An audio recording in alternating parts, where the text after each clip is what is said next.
Good morning and welcome back to day 2 of the Governor General's I Believe Initiative Youth Consultative Conference, or YCC for short, 2021, under the theme Building a Resilient Path to Recovery with and for Jamaica's Youth. Now, before we jump right into our proceedings today, I invite you to kindly stand for the playing of our national anthem.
Good morning.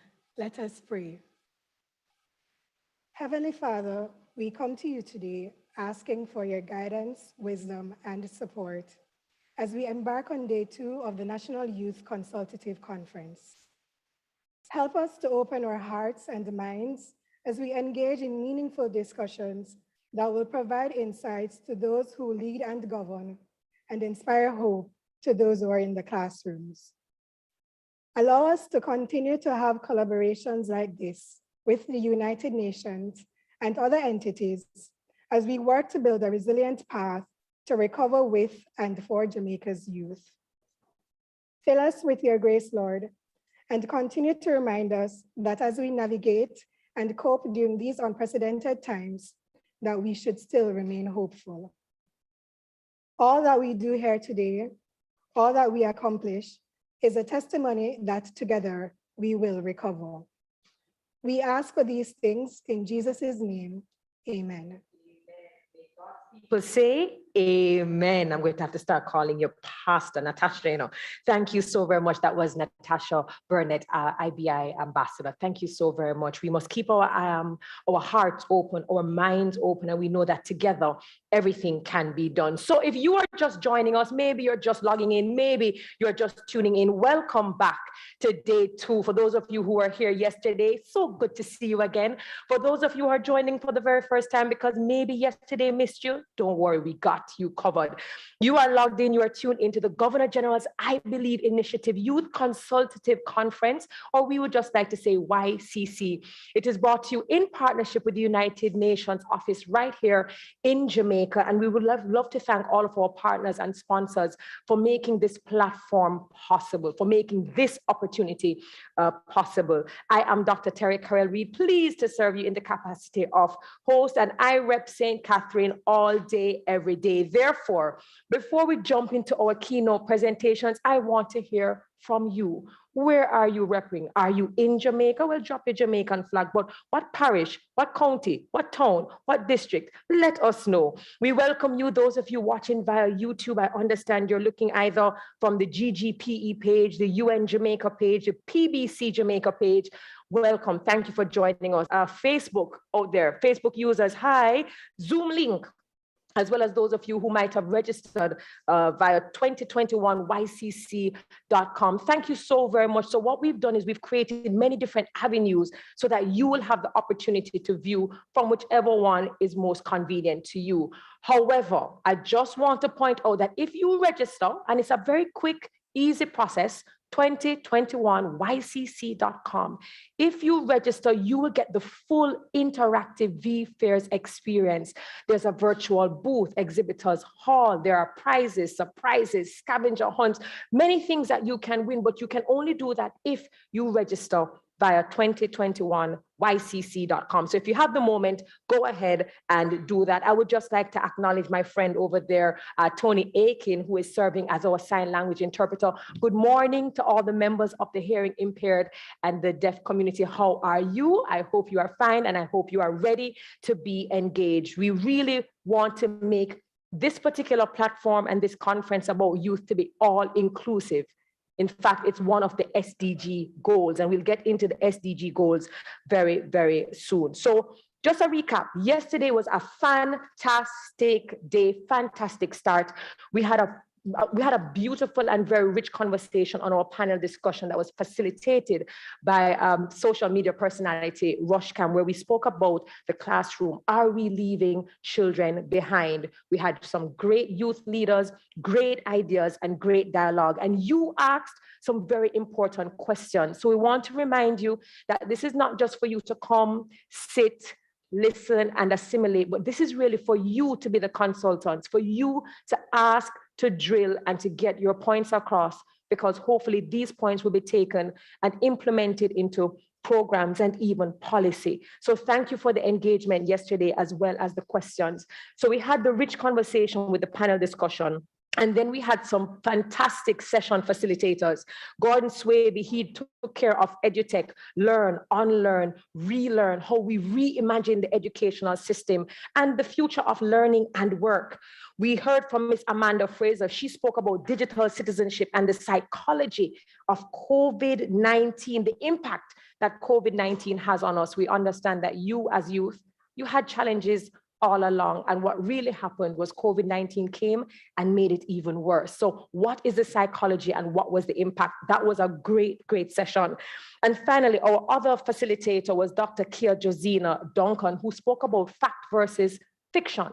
While we're speaking about COVID-19 and the vaccination, you as the youth, where are you getting your information from?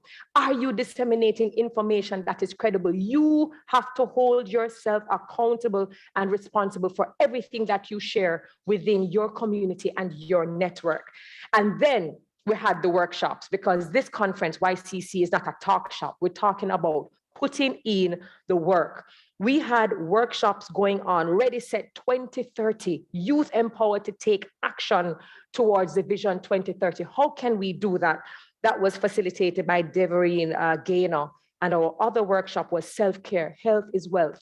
In all this conversation about career and getting the right job and making the money and making all the right plans, we also want to remind you that your health is the most important thing. So ensure that your mental, your physical, your social, and your emotional beings are all working in tandem. So that was just a quick wrap up of what day one was. And I promise you that day two is going to be even better.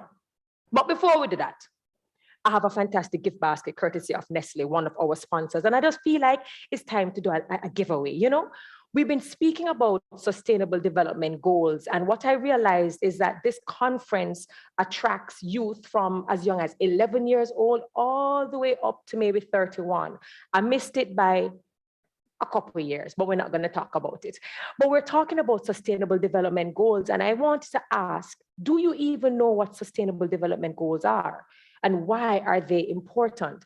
Because this is a global achievement. This is a global endeavor where we are trying to create a sustainable environment for all, inclusive of persons who live with disabilities. We don't want to forget them in the conversation. So I want you, no, I'm going to give you this. There are 17 SDGs. I want you to tell me, and the first person will get this beautiful basket courtesy of Nestle. The first person who can correctly tell me what is SDG goal 1, 4, 10, and 13. There are 17, and I'm just asking you to name 4.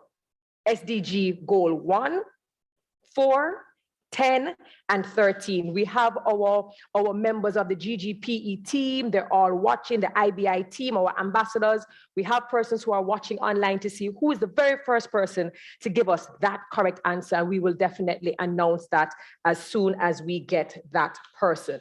So are we up to speed? We found out where you are hailing from. Again, thank you for tuning in. If you can register, go ahead and register via 2021ycc.com. So let us begin our virtual experience. We spoke about the workshops, we spoke about the sessions, and today we're going to have keynote presentations. We will allow our presenters to come to present, and then afterwards we're going to have a lovely chit chat and a question and answer segment that you will be the consultants for. Starting off, kicking off, we want to talk about coping, together in coping. A lot of us are not doing very well in these unprecedented times. There's anxiety, there's fear, there is depression. There's just a lot of mental health disorders, correct? And it's happening in adults as well. So imagine what's going on with our youth.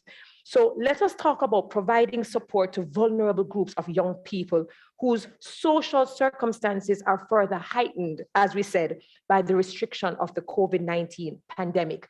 We welcome to our virtual stage youth advocate in the United Kingdom. I was just there a couple of weeks ago, Mr. Amani Simpson. Welcome. Hey, thank you for having me. Can you hear me okay? Exactly. Go right ahead. Perfect. It's an absolute pleasure to be here all the way from the UK.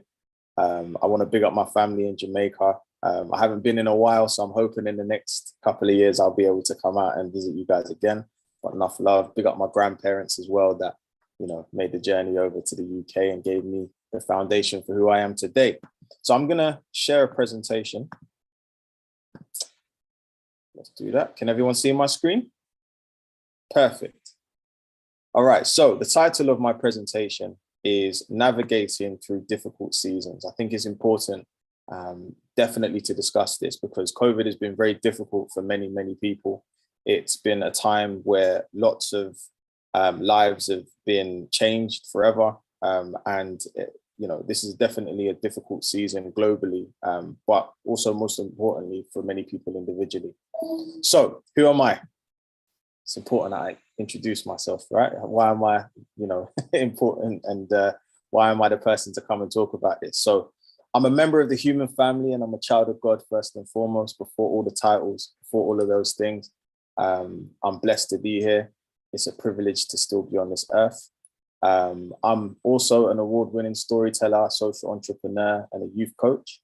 I have a youth organization called AVR Inspires, which is a social enterprise, which is set up to empower young people through personal development, enrichment opportunities, and digital media.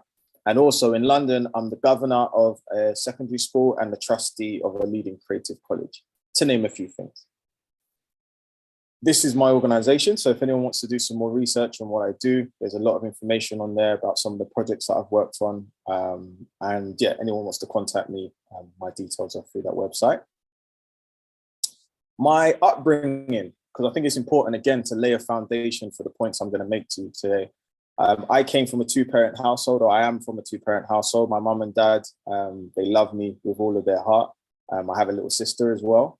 And my dad is actually an immigrant from Jamaica. He came to the UK when he was 7. He was from Clarendon, he's from Blackwoods in Clarendon, where my grandparents kind of raised them and, you know, then came over to the UK to provide a better life.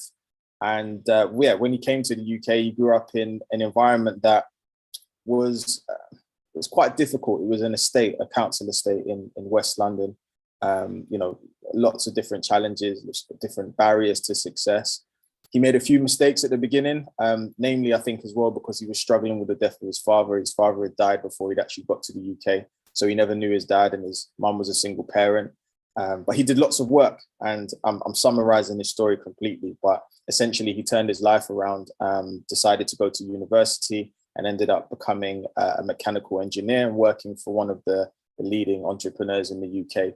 And my mum is from, well, she's from Jamaica originally, but she was born in the UK. My grandparents were also immigrants. I think they came just before the Windrush generation.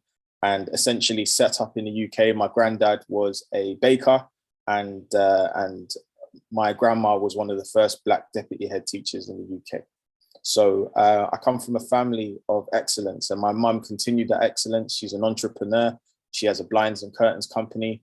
And as I said, they loved me and my sister. They gave us a really loving and stable environment to build from. However, the school system in the UK, especially as a young Black boy, it wasn't catered to supporting me, I would say. I think it, very quickly demonized me. And also my peers didn't necessarily know how to deal with a young man like me at the time. I was quite soft, I was quite sensitive. And I got bullied in year one, and that bullying really began to build this really kind of dark cloud over me, where I didn't really love myself. I really didn't feel accepted, and I constantly tried to fit in with people that were never really my friends, to be honest. And that got me into a lot of trouble, and that trouble escalated, and I compounded really, really bad habits over the years and got myself into quite a lot of trouble, to be honest. I ended up doing some silly things on the street, robberies, selling drugs, being expelled from school, all of these things that as a teenager, you're very short-sighted. You don't really realize how that will affect the rest of your life. And I was just rebelling. And I think that rebellion came from the early childhood experiences that I had, because although I came from, on paper, what was a stable environment, I had a lot of instability inside of me. And, how I was feeling about myself really then began to play out in my behavior. And that obviously had a knock-on effect. And through the years, I did some things that essentially now as an adult, I look back and I say I'm not proud of. But then at 16, after having an epiphany and I nearly got arrested. And I remember God talking to me through it must have been the Holy Spirit, because it literally I just felt this voice say, don't do something that you're about to do the other thing. And I obeyed that, and I was spared. I wasn't arrested. And I felt like I had a commitment to basically go on a better path. So I called my dad, and he came and we reconciled our relationship. He took me back home, but he said, look, son, you've got so much potential. You have to go and pursue something of excellence, because that's the family you come from. So I went to college. I found a mentor. Funny enough, actually, the college that I'm a governor of, which is where I'm actually doing my call from today, is the same college that I went to. So, this is full circle for me to be here as a governor. And I went there and I learned about, events management, business management, music management, the things that I was interested at the time in. And just continued that journey and kept on that path, and started an entertainment business and was really starting to thrive, really starting to find myself on my feet, find that sense of pride. And then one day at the age of 21, I completely forgot how far I'd come. I'd kind of slipped back into old habits, because that can happen sometimes. And especially, when we're talking about kind of navigating difficult seasons, I wasn't really in a difficult seasons. Things were pretty well for me. They're pretty good, shall I say. And one day I was promoting an event, and I went out and someone was arguing, and instead of me kind of minding my own business, like in school, I used to kind of get involved in people's arguments and run over to the center and try and be the person, hyping up things. And I did, and I ended up getting stabbed 7 times. And in that process, in the ambulance, I wasn't in a good way, to be honest. I was in and out of consciousness, and I was on the way to the hospital in the ambulance. And I remember having this very surreal conversation with God and saying, Father, I've been going to church all my life, and this is the time where this is me and you. This is our connection. This is not religion. This is relationship now, and I'm not ready to die. And I said, if you give me another chance, Lord, I will live my life for you, and I'll steer young people away from darkness. And prior to that, the best way I can describe it is when you're watching TV at night and you're kind of drifting in and out of sleep and your eyes are very heavy. And that's all I can describe it as. I was just so tired. And as soon as I said amen, I had this rush of energy up my body, and it was like an electric shock. And I literally just remember waking up and remember the whole journey to the hospital. And everywhere you know, when I got to the hospital, they said, everywhere you've been stabbed, Mr. Simpson, you should be dead or disabled. But it's a miracle. Everywhere they've stabbed you, I got stabbed in my head, in my chest, all over these vital areas. I shouldn't be here. And he said, it's a miracle. They've missed everything by millimeters and you can go home tomorrow. And the other story that I don't always get to tell because of time is that the reason I know I was meant to be here for a purpose is because a couple of years before, my mum was shopping in the shopping city and we hadn't had the best relationship growing up because of my behavior. And she heard the Holy Spirit say, you know what, buy this coat for your son. And in the process of kind of saying, no, I don't want to do it, I think my mum just followed that obedient voice and bought me the coat. It was like a body warmer. And she brought it home for me. And yeah, essentially that's the coat a few years later that saved my life. Because if I wasn't wearing that coat, it would have been, you know, a direct kind of impact from a lot of the stab wounds. And actually the police said that I got stabbed about 25 times, but my jacket had absorbed all of it. So, you know, I dedicate my life to the Lord because essentially that the reason I'm here now is not because of my own merit, it's to do something, it's to serve a purpose, it's to do everything that I promised, which is to steer young people away from darkness. And, you know, life is all about kind of overcoming these things. We're always going to deal with issues. There's always going to be something that we have to overcome, but it's how do you learn from those things? And in those moments, can you draw closer to God and increase your faith? So I created a short film. I'm summarizing heavily, as you can imagine. There's a lot of information about me online. So feel free to, check out some of the things that I've done online. Quite a few articles I've done that go into a lot more detail than I'm giving today. But after getting stabbed, I suffered with mental health issues, depression, anxiety, post-traumatic stress, just really low self-esteem. I didn't really feel good about myself. And so I started a business, which again is a story in itself, but essentially it was a survival mechanism. And I rebuilt myself through enterprise. I rebuilt myself through putting myself into situations that were uncomfortable. And it's not for everybody. You know, I didn't really have many people to talk to at the time, other than my girlfriend and maybe a couple of friends. But, you know, I kind of I think probably got closer to God and just built that resilience. But again, that's not everybody's story. Some people really need to go through that therapeutic process to stand tall again. So please make sure you do what's good for you. But in that process, as I said, entrepreneurship really helped me to build my confidence and and build opportunities and to network, etc. And I did well. You know, I generated millions of pounds for my clients, and you know, it was really about excellence, similar to what my grandparents and my parents had taught me, and it opened so many doors for me. But the reason I have this picture up with a poster of a film is because I realized that that's not what I promised in the ambulance. I didn't promise God that I was going to just make rich people rich. I promised that I would enrich people that weren't rich previously and help them to live a life of purpose. And that for me was always going to be my calling, whether or not I wanted to do it at the time, because I was making money and all that kind of stuff. But I was obedient, and in that obedience, doors opened. As you'll hear later on in my story, other moments of obedience have continued to bless me and bless others. And yeah, I met someone that became a brother, a friend of mine, and he's also a Hollywood actor. And we discussed doing a short film called Amani, which is on YouTube if you'd like to watch it. And it just basically tells my story. So it was a life-changing experience for me to tell my story, because actually it was quite therapeutic. I had to go through a therapy process of writing down my story, my perspective, and make sure that the way I was describing my experience wasn't angry and not blaming other people. It was taking ownership.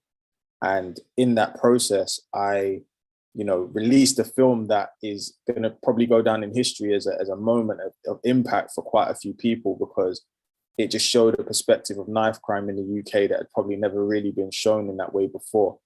And from a creative perspective, it was a prayer. It was my prayer in the ambulance, and I don't want to ruin it for anybody that's going to watch it, but it was my prayer, and I think it really impacted people to the point where when it was released in 2019, we had 1 million views in 4 days. It literally blew up online. It went viral all over the UK, and I think probably certain parts of other countries as well. And again, it's a blessing, because there's a whole story behind how that happened. And we've since had 3.5 million views on that film. And as I said, you know, this is not to glorify me, this is to glorify God, because I'm not here because of my own strength. I've done things and I've done what I need to do. But my saying in life is pray like it's up to God and work like it's up to you, which is similar to the faith without works scripture. But for me, that kind of pray like it's up to God, work like it's up to you mentality means that you have to pray hard. You have to pray hard. It's always up to God. God's going to open those doors. But without you putting that work into, you know, to do what you need to do with the hands, the skills, the perspective, the influence, whatever, things aren't going to happen.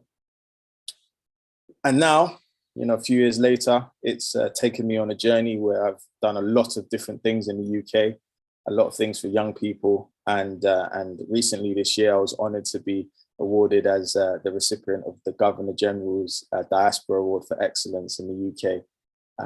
And yeah, it's a blessing. I got to meet the High Commissioner for Jamaica, and I got to take my dad there.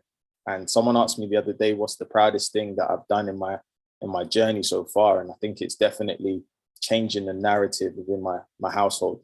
You know, people used to see me as the bad child, the one that was a disappointment, you know, always kind of getting in trouble. And now whenever I talk to my family, it's good news, it's positive things, progress, and they can be proud of me. So I'm proud of myself. I know they're proud of me. And I just wanted to give some context before I talk about, you know, mental health during COVID, because essentially the coronavirus, it just spun everybody, didn't it? It just completely just at home, just, oh, you know, you've seen this thing happening all the way in the Far East, and you're thinking that's never going to affect us. And then within maybe 2 or 3 weeks, just things are getting locked down, especially in the UK. I'm not 100% sure what it was like in Jamaica, but just suddenly, just things started to happen. You know, this thing was cancelled. People are starting to get a little bit scared of going out. And the way that I operate my business and I guess my career is I do a lot of public speaking in person. So because of COVID, you obviously can't meet in person. All these events are being cancelled. So for a period of time, I wasn't able to go and talk to anyone. I wasn't able to go and meet anyone. It was very much kind of up in the air and uncertain.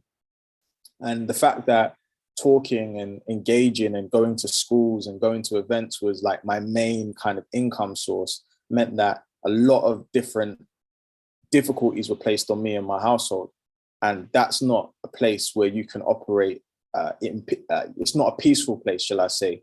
It really started to affect my mental health, really did, because I'm so used to being able to provide and being able to, you know, have a certain lifestyle, especially during some of the previous seasons. I'd had good months, to be honest, you know, it'd been a good time at times.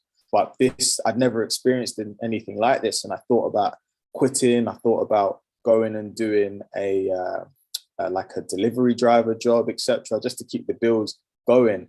And also just, well, I say the bills going, you know, bills don't stop, direct debits don't miss, as they say.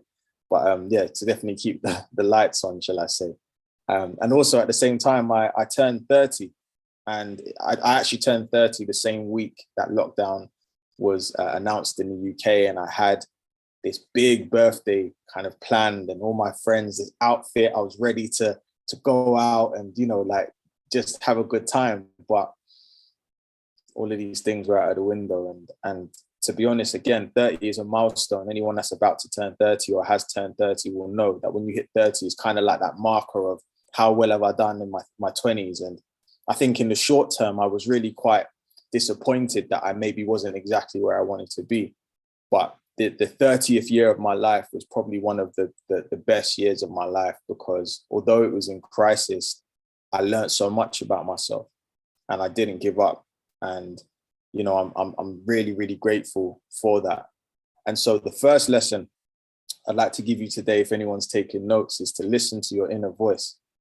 And I say that because when it first happened, as much as I wanted to give up, there was also another voice that was kind of external at times, right? It was like kind of looking at the pressures and thinking, should I give up? Should I do this? You know, but when I listened to that inner voice, I still believed in myself deep down.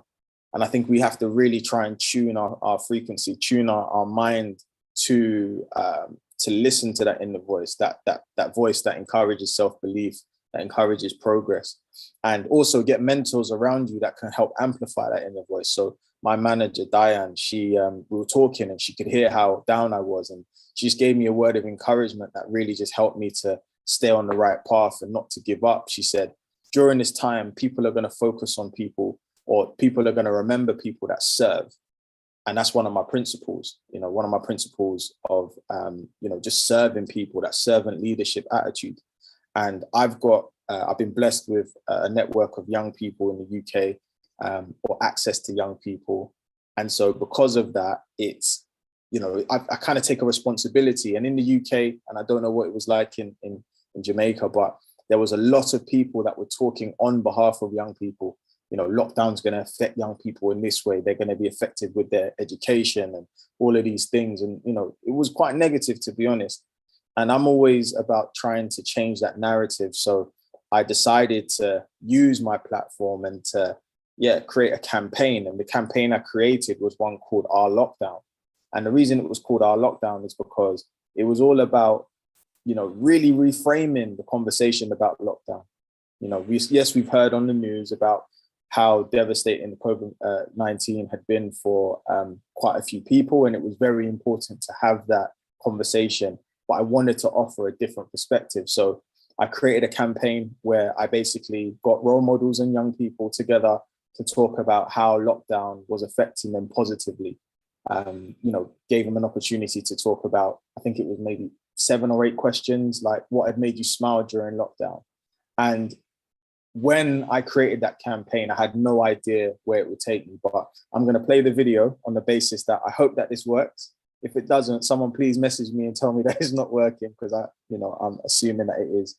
But if it's not working for whatever reason, then I'm happy to share the links. It's all on my website that I gave you earlier. So video is about 2 minutes, and I hope it gives you a smile.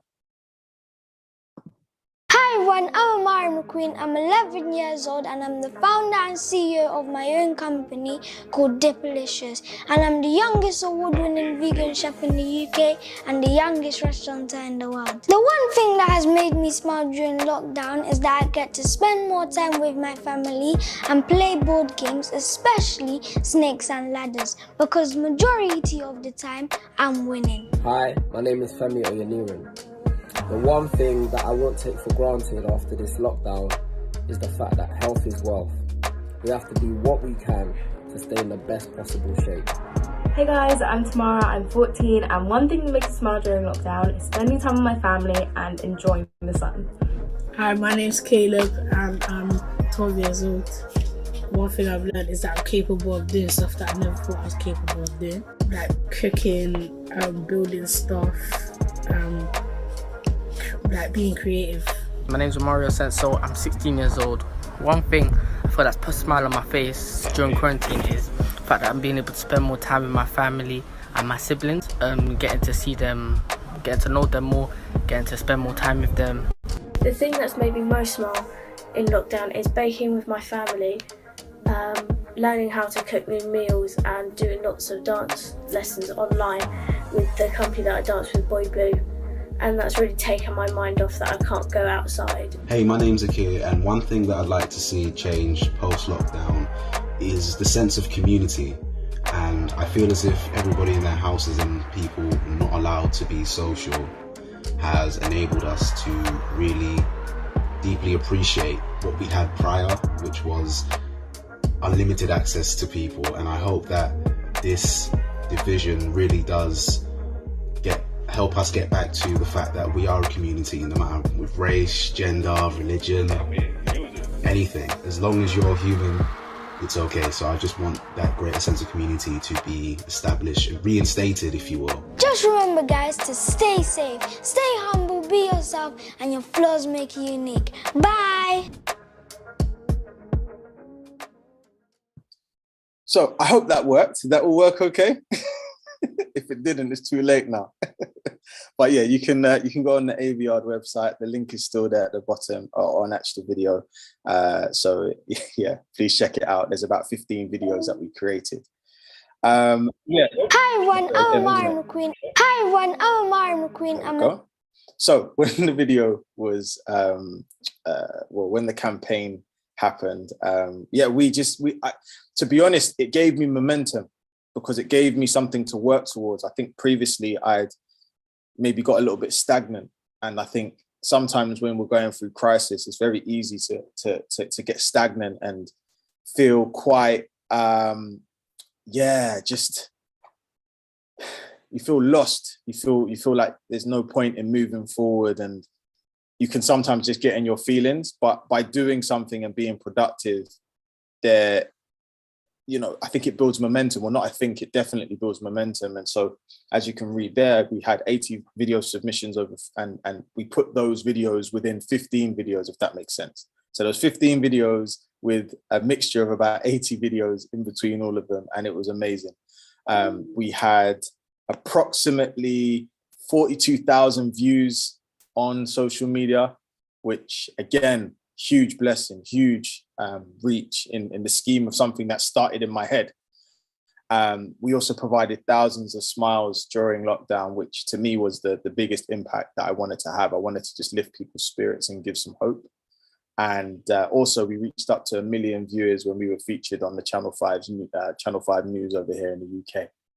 And off the back of that, because again, you build momentum, there was a conversation with my management team where even though things were not, I'd say, exactly how I'd like them to have been at the time, young people were starting to reach out to me and they were giving me hope and encouraging me. And so equally, I was getting, this kind of benefit from service. It wasn't just one way, although I wasn't looking for that.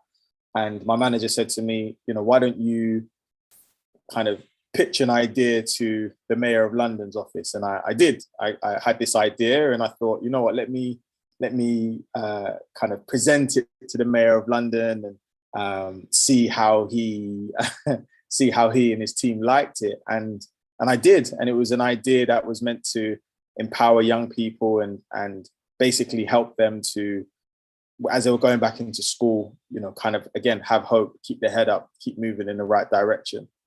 And that campaign was called You've Got This. Now, You've Got This was all about motivation. It was a motivation campaign. It was something that I felt like I needed to hear, what I would have wanted to hear after such a kind of turbulent time. And so, again, I've got a video for you to watch because I think it's important, rather than me just talking, that you can speaking about it. You can hear what, or you can experience it for yourself, shall I say. You've got this. Jump out of bed, feet hit the floor. What's good for today? I can't let all control be ripped away or get stuck on Groundhog Day. You've got this. Jump out of bed, feet hit the floor. What's good for today? I can't let all control be ripped away or get stuck on Groundhog Day. You've got this. I'm gonna keep moving and pushing, even though life's pressed pause. My phone playing questions on repeat. Will I find a job? What about an apprenticeship? Where will my grades even take me? You've got this. Eyes open to my reflection. Now's the time to reinvest in me. Rediscover my passions, reflect on my flaws, reskill and retrain, cause the game has changed. You've got this. Slow down as the day winds down. I've burnt too many candles feeling guilty about quality time just for me. Make time to reconnect too.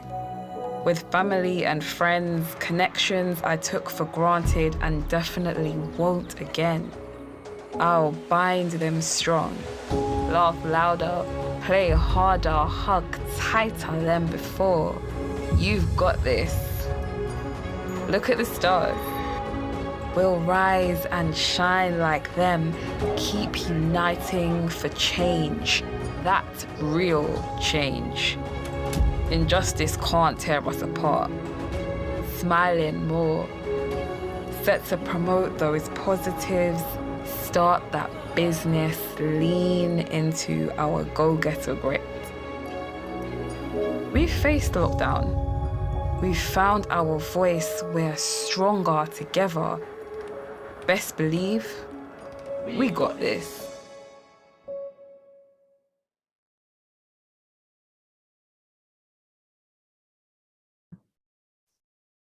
So I'm hoping you can all see me okay still.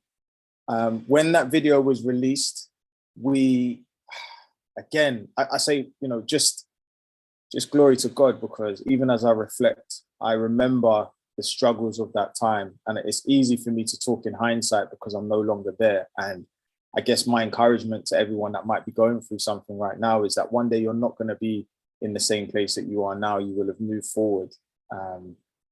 So just keep moving, keep your head up, keep praying, keep doing the work that you need to do.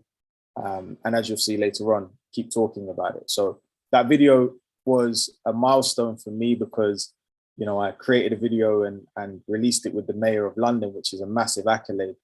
And at the same time, there was I don't want to say bittersweet. I don't think that's fair. It was almost like, I'm sorry that I have to create this video because young people are going to be obviously going through a lot, and that video was meant to uplift them. But at the same time, it was sweet to know that I created moments like this, where a young person can see himself on the Olympic Stadium in London. So here's a little reaction video.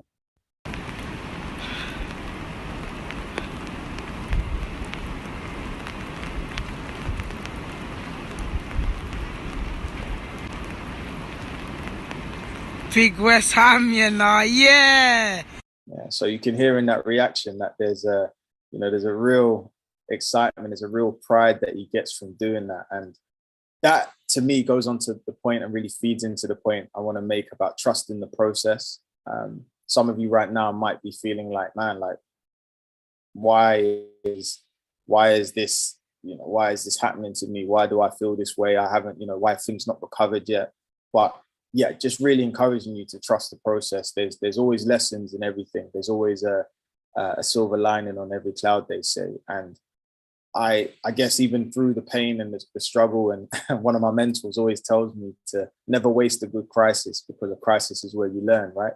So even in all of that, I didn't give up, and I kept pushing, and I worked super hard to build myself, to develop, to work on projects that would give young people a voice and give them hope. And that paid dividends to me, where I got to do what I love. I don't feel like this is work when I work with young people. I feel like it's just part of my purpose. I would do it for free. If I didn't have bills to pay, I'd do it for free every single day, right? Because that feeling of working with young people and helping them to elevate and feel better about themselves is a priceless feeling. And I was blessed to be asked to write and direct a film. It's the first film I've ever written during that time, or just in life. I my local council, or the borough, the Enfield, anyone that has ever been to the Enfield Council in North London, they said, "Oh, Amani, we've seen your short film. We'd love you to write a film that we can use for training." So I've recently just completed on a film where, an idea that was in my head, a concept, a story that was in my head that I've written and directed, is going to be played in all of the schools in this borough. I don't know how many schools there are in this borough.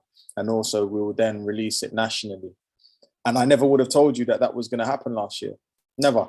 In a million years, I never would have said that that was going to be how I felt now. And knowing that as I enter into 2022, that I'm now a director. I'm now officially a director. I went and I without name dropping, because I don't like being that person, I met Mr. Idris Elba the other day, and I was talking to him about just, thank you for what he did. And he said, "Well, what do you do?" And I said, "I'm a director." And just even saying that, instead of just saying, "Oh, I'm part of the production team," or an actor, which is equally very, very good roles, there was a level of respect and doors that I know will be opened by God's grace, because I've stepped into this director role, because it's fully in line with the idea of being visionary and owning a story and kind of helping that story to come to life. So I'm really grateful that I've been given that blessing to be able to do that. And also during lockdown, one of the other blessings, probably blessing is like maybe one of the buzzwords I've used today, if you haven't noticed, because God's just blessed me this year. And even through the darkness, there's been light and again, encouragement. There will be light in it. If you look for it and you keep close to God and you keep moving forward, light will be at the end of the tunnel. And I was approached, I was introduced actually to Goldman Sachs. I already knew Hogan Lovells, the law firm. Anyone that doesn't know, Goldman Sachs is one of the top banks in the world, and Hogan Lovells is one of the top law firms. And when the murder of George Floyd happened over in America, as you can imagine, a lot of different companies and individuals are starting to reflect on their practices. And it just so happened that I was within the conversation around that. And someone said, oh, you need to meet Amani, he's doing great work. And so I now have a project about to be launched with Goldman Sachs and Hogan Lovells, which they're calling the Amani Project, which is essentially based off my story, but also my name, which means peace in Swahili, strength in Ugandan, Kiga Ugandan, and also aspiration in Arabic. And so it's the Amani Project, which is meant to, or due to give peace, strength, and aspiration to young people that are deserving of a second chance. Young people like myself that may be a little bit lost, maybe suffering a little bit with their mental health, and giving them mentors and opportunity and employability skills in order to help them to level up. Because again, during this time, as I'm sure it is over there in Jamaica, a lot of industries have changed. There's a big need for employment. There's a big need for young people to upskill and to feel confident and to go forward. And that's what I mean when I say, it's about trying to navigate through crisis or through difficult seasons. It's going to take a community approach. My short film's tagline is, it takes a village to raise a child and a community to raise a generation. So I'm hoping that there's a community that is listening to this, wherever you're listening from, that is willing to take up that call and to join together with other people around the world that want to help young people, because we can't do this solo. And I always say, if your mind can go there, your feet will follow. At the beginning of this journey, I had no idea that I was going to be here, but I knew I wasn't going to be where I was at that point. I knew I was going to be moving forward. And so when I started to put things in place and put things on paper and start to visualize and to kind of, create goals and stuff like that, it kept me future focused instead of staying in that moment. And I think that's an important trait to have, especially when you're going through a difficult time. It's important to keep your mind in the future, keep your mind on God, keep your mind on positive things. And eventually your feet will follow, your body will catch up with you. If you keep in that environment, if you keep on that kind of positive mental track in that sense. And finally, I really want to end on this point. I just want to encourage you to keep talking. This journey sometimes can feel very isolated, but it's even more isolated if you don't talk to people about how you feel. And growing up, especially being a young Black man in London, I don't know the perspective of those growing up in Jamaica. I'd love to come out and meet some of you guys at some point, but we don't talk about our feelings. And sometimes that's really because our parents never spoke to us about it. Sometimes our parents can be quite hard on us, or because their parents were hard on them and their parents were hard on them. So it's a generational thing, right? But yeah, I'm an ambassador for young people to keep talking about their feelings where possible. Talk to loved ones, talk to teachers, talk to those that are willing to support. And by doing that, what you do is you begin to free yourself of this burden. You really begin to move away from that kind of sunken place, that sullen place where you're just like, nothing's possible. Because if you're trying to carry this weight on your own, life is difficult as it is. And with the added kind of pressure of the coronavirus, I'm hoping that you learn the power of talking about your feelings. That goes to adults, that goes to children. You have to talk about it, because we shouldn't be trying to suffer alone, or we shouldn't be suffering alone. We're not, God hasn't made it this way. We're meant to carry each other's burdens and support each other. And ask key questions as well. If you've got a friend that's struggling, please reach out to them. please talk to them. Please, keep praying for them. Just check in on them, drop them a message, a WhatsApp, go and knock on their door, give them a hard old bread, whatever's necessary. Just be with them, journey with them, and just keep talking, letting them know that I'm here with you. And through my story, I think that's one of the reasons why I'm still here now, because over the years, I've had people to talk to, whether it's been my mentors, whether it's been my wife, whether it's been my friends, I've even therapy. I did therapy this year for the first time. I kept feeling certain things, and I said, you know what, let me go and do therapy. Nothing wrong with therapy, absolutely nothing wrong with it. I strongly advise, if you have access to that, to jump on a therapeutic path, because it's like having all of these skeletons in your closet. At some point, it's going to become overwhelming and almost like kind of expand your closet, right? You've got to take these things out of your closet and put them on the bed and say, I don't need that anymore. Don't need that anymore. And heal from these things. It will enable you when you become a parent, or, wherever you're going to be in your life next, it will enable you to level up properly. So I wanted to give you guys some value. These are some of the books that have helped me. Especially The Purpose-Driven Life. It's a really powerful book. Some of these speakers have really, really helped me. If you're into business, books like Hustle Harder, Hustle Smarter have helped me. The 7 Habits of Highly Effective People, Rich Dad, Poor Dad, The Compound Effect. Some of these mentors, Dr. Miles Monroe, Oprah Winfrey, Eric Thomas, Think and Grow Rich, all of these things. I put these on here for a reason. I'm hoping that people at home have got your phones out and you're snapping them and you're going to go and research them, because it's important not to think that you're alone, as I said. And there's some people in this life, yes, we've got the Bible and the word of God is eternal. It's going to be there forever. But there's also people that are inspired by God and have gone through different situations to give another perspective and are able to come through and give us wisdom as well. So please tap into that wisdom. Don't just use, your phone to check social media. Your phone has got more power. They say there's more power in your mobile phone than it took to take the first man to the moon.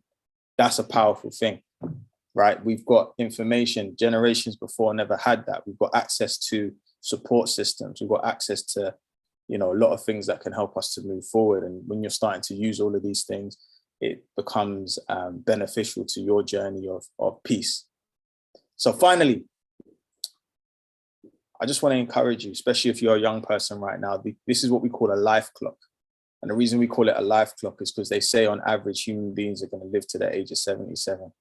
Now, in Jesus' name, I pray all of you live much longer than that, right? Especially in Jamaica, you guys have got like direct sunlight. Over here in the UK, we don't really have that over here. It's kind of cold over here, I can't lie. But over there in Jamaica, I'm praying that you guys, you're able to live long, that you don't die prematurely.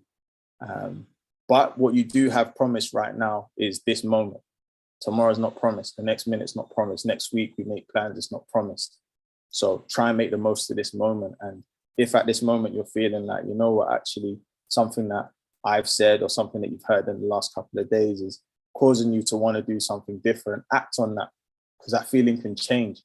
And it's important to keep up with a commitment that you make to yourself. Make that commitment, stay strong to it. And also the reason why this life clock is important, because they say life happens in 7-year cycles. And those 7-year cycles, a lot can happen. So you may be in between the cycle of 14 to 21 right now, or even 21 to 28. And you may be thinking, man, life is hard. But if you slowly make good choices and slowly, help to heal yourself, or do what you need to do to heal yourself. If you're looking on average how many years you've got on this earth, you've got a lot of time left on this earth. Try not to make short-term choices that will affect you long-term, other than things that are gonna move. Well, I say you've got to be making, this is a marathon, not a sprint. Let me not even kind of long it out. It's a marathon, not a sprint. A lot of people, when they're young, we sprint, we make silly mistakes, we do things not thinking about what the future can be, and we live quite, wild at times. But especially during times like this where things are really difficult and, you have to just take one step at a time. Just remember, this is a marathon, not a sprint. Don't run too fast. Sometimes you trip over, sometimes it can get long and you won't get back up at times. So just take your time, take it steady. And fundamentally, I appreciate you listening. This is a blessing for me. I'm hoping that something that I've said today has resonated with you. I'm hoping that I've planted a seed that God will water elsewhere, whether that's through your church, whether that's through your friends, your other speakers throughout this conference. And yeah, thank you for listening. I'm hoping that I get to come out there. I'm trying to bargain a little flight to come to Jamaica so I can come and visit some of the schools and youth groups. So yeah, thank you. Please stay in touch. Please follow me on Instagram, Twitter, Snapchat, go on my website. And I'm here for any questions. But God bless and all the best on your journeys, guys.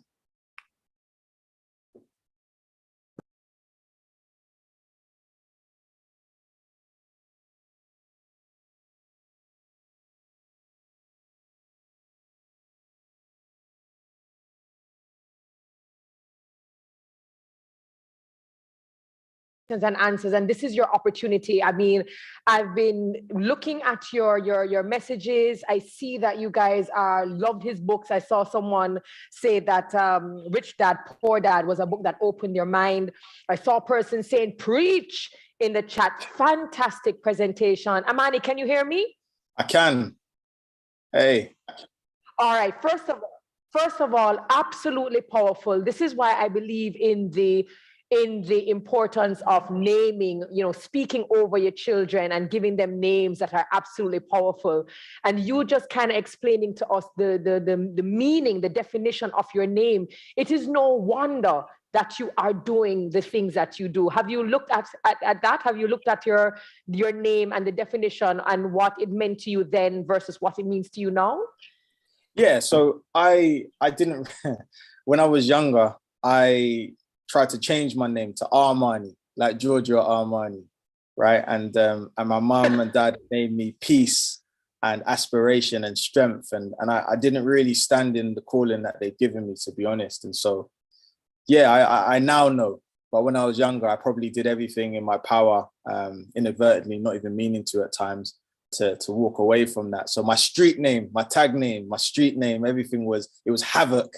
So that's the polar opposite of peace, right? So, correct. if your family have named you something, please find out what your name means and try and live in that. It will steer you away from trouble. No, absolutely. In fact, what you just said was even profound, even in its simplest form, where you said you wanted to change your name, you wanted to be like something else or someone else or another brand. And yet still when you claimed your own power, you claimed your own authenticity, you claimed what your name meant, that is when everything really started to work out for you. 100%. And I always say to young people, when I meet these celebrities or people that they like me for me. I don't have to pretend. When I was in school, I used to wear a mask every day and try and fit in and try and be like other people. But anytime you forget and want to try and be like other people, just remember that your fingerprint is unique. There's never, ever going to be another person in the world that has the same fingerprint as you. So why be like anybody else? You've been made unique. God's given you a purpose. So yeah, that's what helped me. And the more I walk in that purpose, the more I thrive by God's grace. No, absolutely. And I love it. And I love the fact that God is your center. You speak about him and his works and what he has done for you unapologetically. We appreciate that. I was actually just in Birmingham, London, and Brixton like a week ago. Yeah. I got good weather. And then it started to get a little bit chippy and I said, no, I need to come back home to Jamaica. But big up to Clarendon. We heard you speak about Clarendon. You spoke about having a family of excellence, in spite of the circumstances. Your mother, your father, your granddad, these were all points of references of excellence for you that now you can stand as a youth coach, as a director, as a social entrepreneur, and as a Governor General recipient. So I have questions and I'm sure. By the way, somebody just said big up Clarendon massive in the chat. If you guys have any questions, there's so many. Okay, so I'm gonna leave my questions and I'm gonna go to the questions from some of our persons there. Twitter from Abe Simmons. Your question for Amani is, there are a lot of young people who share the experiences of Mr. Amani Simpson right here in Jamaica. What would your message be to someone who feels hopeless and are even more vulnerable because of the restrictions of COVID. So you are speaking about finding your inner voice. And one of my questions, which I think ties into what Abe is asking, is not everyone is in a position to always understand their voice, hear their voice, develop their voice, interpret all of these things while listening to this noise that is happening on the outside. So how do you tell someone who hasn't yet understood even the strength and power of their inner voice? Wow, what a great question. Fundamentally, there are local organizations and services that are set up to empower and support young people. I think in the first instance, when a young person is having that self-reflection in their bedroom, it's about doing what they can to meet these services and these providers halfway. You know, because it starts with a thought, right? Maybe something I've said today or something we heard in church or wherever. It starts and you have to build on that, and you can't do it in isolation. Yes, I've given you a motivational speech today, but you know, you're going to go back to your situation after. And my encouragement is that locally, I'm sure there's people, I pray there's people that are willing to help you, that are willing to step in and journey with you and help you and hold your hand. So I think it's important not to try and do things alone. Back to my last point about speaking things out. You know, there's always a time where you have to talk it out and not just hold it in, and just talk to the right person, and hopefully someone that's able to point you in the right direction and give you the support that's needed, if that answers your question. No, Amani, you mentioned something, you know, in terms of there should be organizations and policies and programs and, you know, some formal way that our youngsters have this access. And don't get me wrong, there is, I think, there are different agencies that have different ways and channels that persons can call. And it's, but when it comes to reality, and you spoke about it, you know, it starts with talking about your issues, but there's so much stigma that is still attached to talking. There are so many family members who make youngsters and youth feel guilty because whatever they say brings shame on the family. You have youngsters who know that they need help, but if they seek it, they're gonna look like they're weak fences, as we'd say in Jamaica. They're going to look like them now, no sense. They're going to look like they're mad. There's just, this is so layered. So how do we get that person to even start talking? And how do we even get them to start talking to the right people who won't betray them and who won't tell them that what they're feeling is invalid? Wow, what a powerful question. And thank you even for giving me an insight into what it's like in Jamaica, because again, I speak from the perspective of the UK that has lots of statutory agencies that are helping young people. So I come in ignorance. I assume that that's how it is across the world. But yeah, you're completely right. I'm, you know, understandably, it's a completely different perspective in Jamaica. So yeah, from that perspective, it really is about role modeling. There's a couple of layers. So what would I say? I'd say role modeling is important, but that starts from the leadership. That starts from whether it's the parents, whether it's the ministers, whether it's the people in leadership in the governments and stuff. You need to be able to show as you would like people to behave. You need to be able to do it yourself, right? I think that is a big societal question. That's a big issue that we need to address when it comes to trying to create the environment for society on a whole to feel more comfortable to talk about things. During lockdown over here, mental health especially was put at the forefront. And so now there's loads of initiative about mental health that maybe wouldn't have been there previous to the COVID pandemic. So I'm hoping that even in your in Jamaica, I'm about to say your country, like it's not my country. Even in Jamaica, I'm hoping that this pandemic really changes the way that we see mental health, because loneliness and isolation is something that everybody across the island is going to be feeling from time to time, and so that's going to affect that's classless, that's ageless, that's everybody. And so I think if we can build collectively from this point and say, do you know what, actually we can't do what we did before, because now people that were previously not talking it out are now talking and saying, well, we've actually suffered a lot from COVID, but before that we were suffering.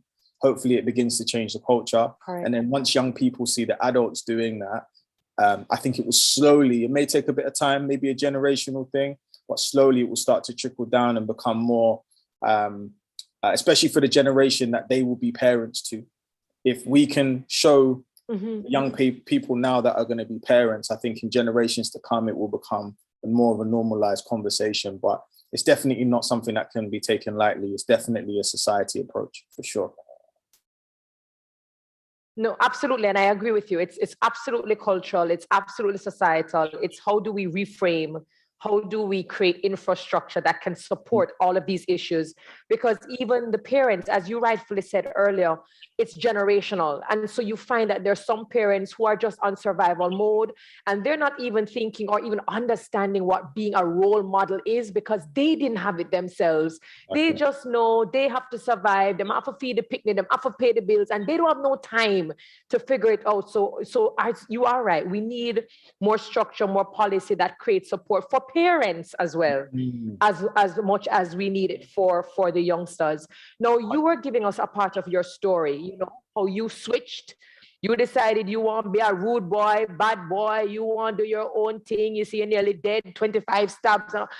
You know, and you said that you heard the Holy Spirit. You heard that voice that said, yo, this is just not going to be it for you. If you continue, you're either going to go prison or you're going dead, which is a reality for many of our youngsters, especially our males in Jamaica. Now, you spoke about rebuilding, tuning your frequency, putting things into place. I think this is where it gets very fuzzy for youngsters. They want to know, you know, how do you just get up one day and say, all right, I'm going to leave this kind of lifestyle, all the negativity, you know, maybe my community where I'm accustomed to seeing certain things. How do I basically navigate and start rebuilding? You know, do you want to give them just even 3 pointers? I know you spoke about listening to your inner voice, taking the steps, dreaming it, writing it down on paper. But for persons who may need a little bit more than that, what other steps and tips do you advise? You know, I would say that first and foremost, you have to make a decision. Nothing's going to change unless you make that decision, unless you decide that your future is going to be different, regardless of whatever your family story is, regardless of what you've seen around you. You have to decide that the next chapter is not written and you're going to write it differently, right? And then I think once you've made that decision, a lot of the time it boils down to the sacrifices that you make on a day-to-day basis. So that might mean that actually, you know what, I've got to go and stay with my aunt that lives on the other side of the island because it's in the middle of nowhere, right? Just for a period of time to get myself out of that situation. And obviously that's easier said than done, but that isolation, especially when you're trying to build new habits, is very, very important because we're all creatures of habits. Yes. It's all about behavior.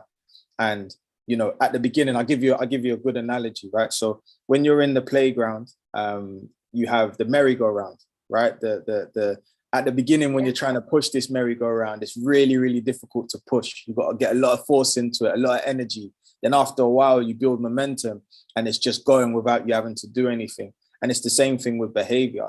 At the beginning, it was probably very difficult for you to get into that kind of behavior pattern, into those habits. But now it's automatic. You haven't got to think about going and bunning it down or talking to the man them or whatever. You don't have to think about it. It's automatic.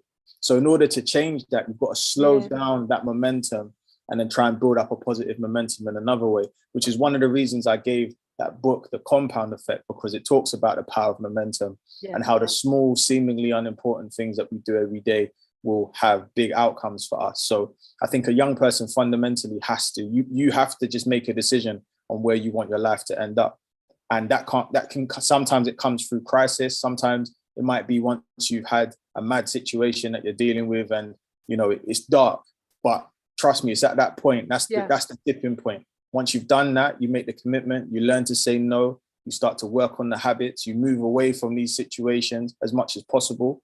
And slowly you'll start to see that you build momentum in other things. And fundamentally, you've got to find something to keep yourself occupied, because it's very easy for us to say, put down the knives and put down the guns and put down the drugs.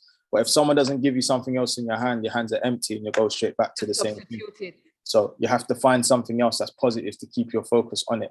The amount of stories that we have of people that have gone on to be athletes or or business owners or whatever it is, because they picked up something, a tool, a trade, whatever, and they kept going, they kept up momentum with that. So that's my message. I know there's probably 3 or 4 points in there, but hopefully that made sense. No, I appreciate. No, man, it does, and it does start with responsibility along with the support. So we are talking about the different layers, and so many people loved your presentation that I think I have a gazillion questions. So I'm gonna get to the next one. A question, right? A question from Kyle on Twitter says or asks, as youth leaders, our mental health is very important and it still remains a taboo topic. What innovative ways, and I suppose as a storyteller, you showed how well you tell your stories. What innovative ways can we bring about awareness to mental health and its importance? Yeah, definitely as a story. I can only talk from the perspectives that I've used. I think content is very, very important. If you're using the national platforms that you've got there, similar platforms like this, and you're getting messages out there about the importance of mental health, and you're getting ambassadors and people that young people look up to, role models. I'm under no illusion that the reason why my movie did so well is because I had a Hollywood actor attached to it. And I'm under no illusion that now when I go into school and I have a blue tick on Instagram and I've got a certain number of followers and achievements, that young people see that as success. So we have to leverage those things for positive. It's not about me being a celebrity or anything like that. It's all about making sure that you leverage these things for the value and the benefit of young people. So you have to use your links. You can always have a positive kind of message that you want to give. But if it's packaged too nice, then you're gonna, if I came through and I sounded, no disrespect to a lot of pastors in the world, right? But if I came through and sounded like every other pastor, my message would fall on deaf ears of the next generation. I've got to switch it up. I've got to be different, right? And at the same time, make sure that I'm still keeping to the same principles that I live by, but just remix it to make sure that the young people are engaging, right? So I think that's it. You've got to use those tools. We're a smart generation. We have social media. Don't make it look old. You have to make it look cool and like something that they want to get involved in.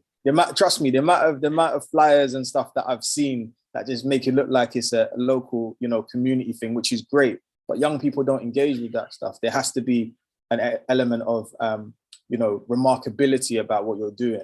Remarkable. And relatability. Yeah, relatability. See, I'm sitting there creating words and stuff. No, I hear you. But there's something that you mentioned. You mentioned about the blue tick. And I want to get into that because it is social currency. As much as we want to tell young people, don't worry about the likes and don't worry about the number of followers. Everything that they see on the different... Yeah, big up Chronics. Everything that they see these things as social currency. So what about those youths that have amazing ideas, but may be looking at their space going, but I only have 2 followers.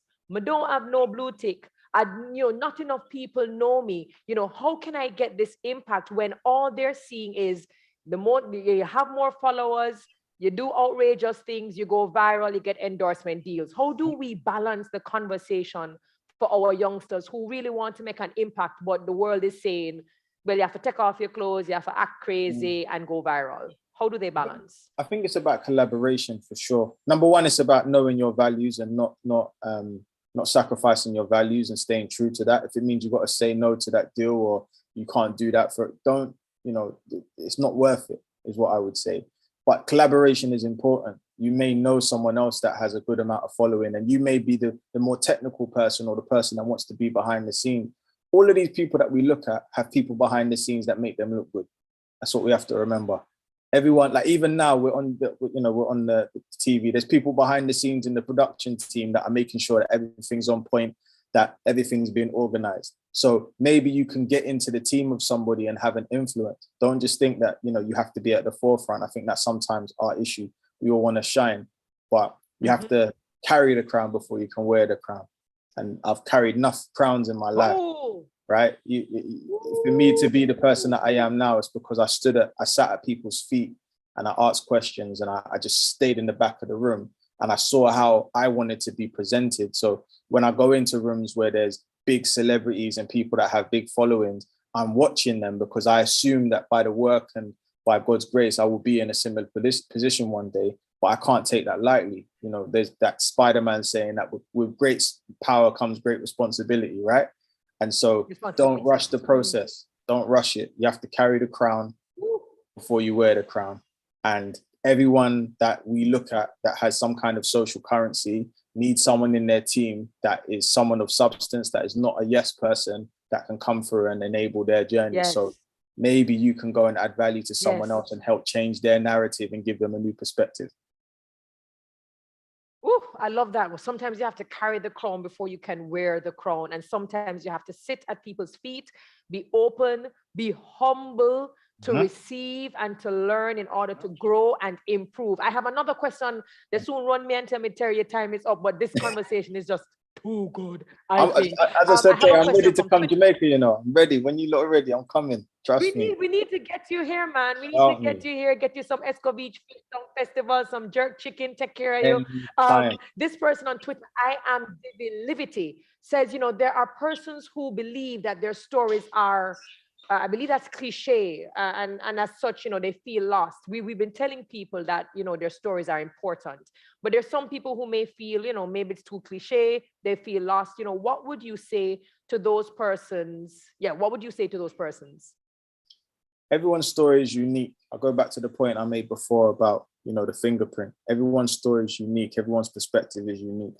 Just because the world hasn't accepted it doesn't make your story any less valuable, because it's your story, it's your perspective, it's your struggle.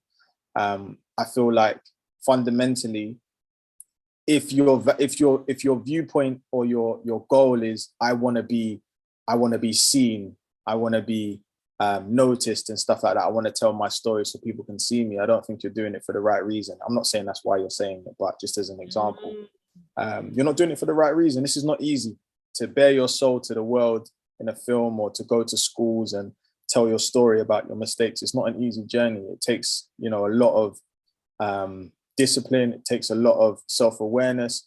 And so I would always say fundamentally, you have to be strong as a person as much as possible. You have to own your own story, go and do the healing that you need to, therapy, whatever's necessary. And then if God calls you to tell your story, he'll call you to wherever it's needed. That could be just sitting on the bus with somebody and telling someone your testimony. You don't have to be at the center all the time. And that's why it's important not to come in with this, I'm searching for fame, I'm searching for money.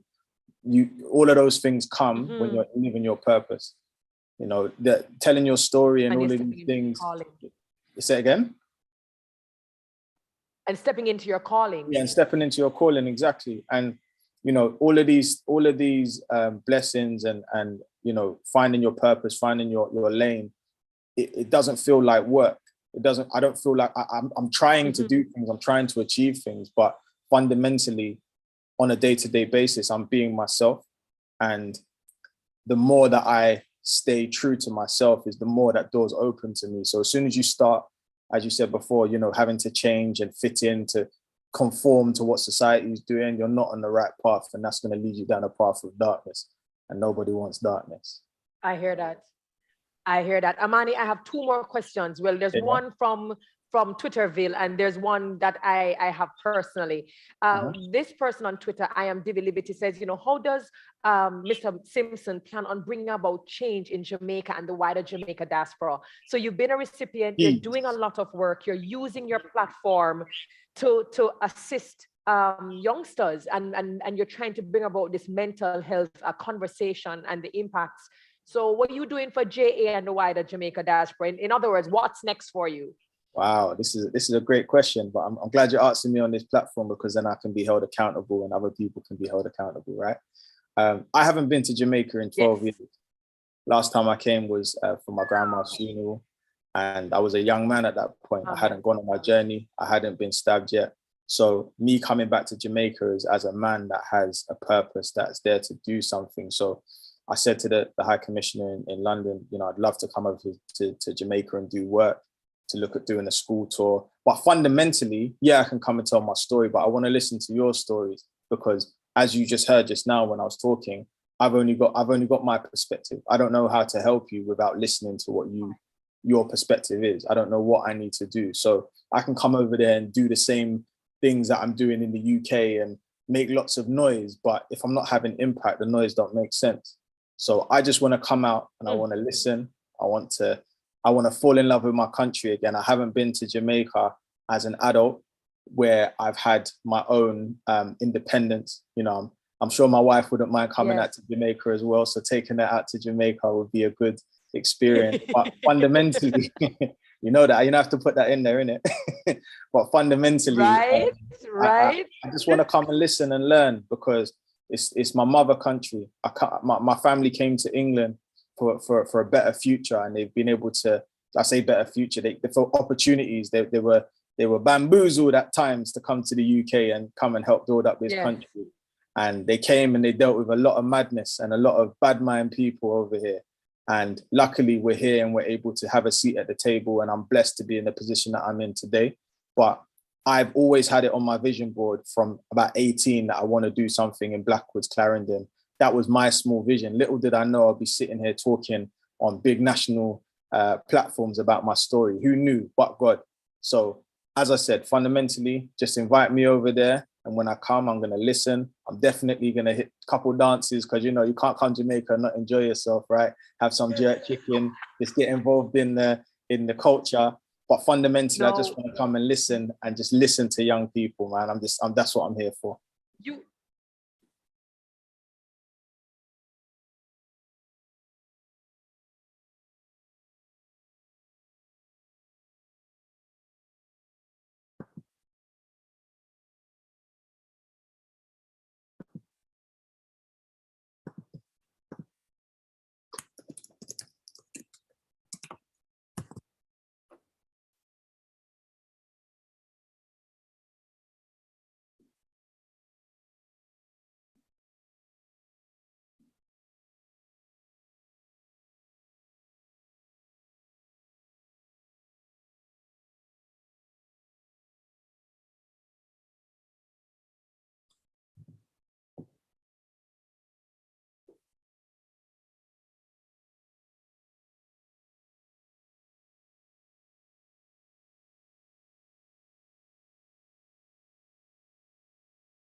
So that was my question to him as a storyteller as well, including those persons within those communities as we spread the message about our youngsters, our youth, and what they need, especially in unprecedented times. So we're just trying to see if we can get him back.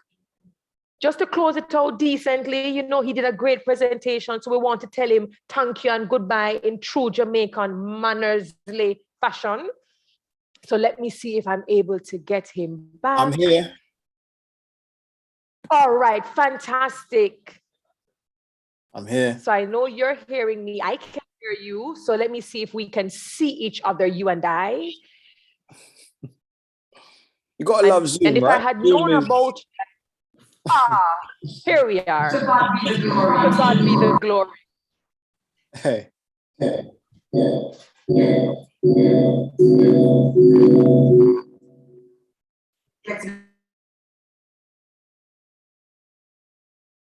Me, is everything good? Are we in tune?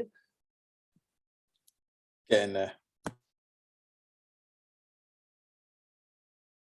All right, am I muted? Let me see. It was such a great presentation, and we understand technical glitches happen all the time. We have these online meetings, we have these online conferences, and they're live, and so we expect these things to happen. So it's just patience. Can you hear me? I can. Yeah. All right, fantastic. And thank you so very much. I see persons who are watching in the chat saying they get it, they understand. Thank you so very much for your Amani. We didn't want you to drop off and say goodbye without us actually doing it in a very mannersable, as we would say. We're very mannersable people here in Jamaica. But my final question to you, just before you go, is I'm extremely passionate about not just youth, but citizens with disabilities. A lot of the time we have these conversations about youth and employability and inequities and inequality and poverty. And a lot of the time it's spoken about, it's spoken about youth, but it's in a bubble. A lot of the times we do not see stories, we do not hear the voices of youth from our deaf communities, blind communities, those who are paraplegics. They have different and mental disorders. We don't see enough youth leaders, and we don't see enough stories where they're part of it.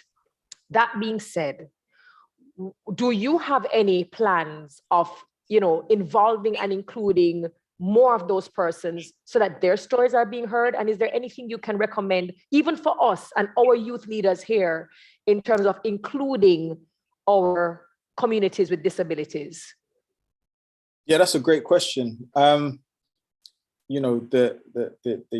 young people are not a monolith, similar to Black people. We're not monoliths, right? There's a complete kind of spectrum of perspectives. So when I say I serve young people, I serve all young people, and I don't know that perspective of a young person that may have a disability, but I'm willing to listen. I think that's the most important thing. Being in a position where I can listen and have the influence or platform to amplify that story, that's just part of the purpose that I've been given. So short answer is yes. I don't know what that looks like yet, because,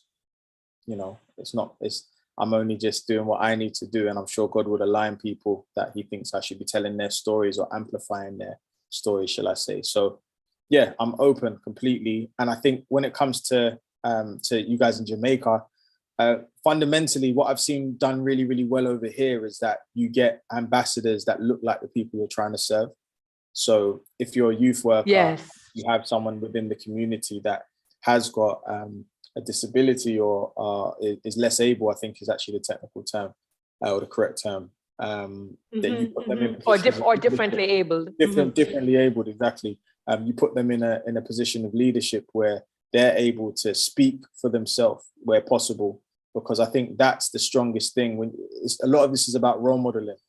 And one of the things that I would say about the UK, and maybe this is just because of the current structures that are in place, but there isn't a prejudice or anything like that. Young people from all different walks of life are able to speak on their behalf and share their stories and perspectives. So I'm hoping that the coming generation is able to do that within Jamaica, you know, I don't know enough. As I said, I don't know enough about what's happening over there and what's not happening. But I'm someone that likes to constructively challenge. So if I do, or when I do come over there, I'm more than happy to add value to conversations and policy where possible, you know. I appreciate it. Amani Simpson, you have been so open, so honest, so transparent.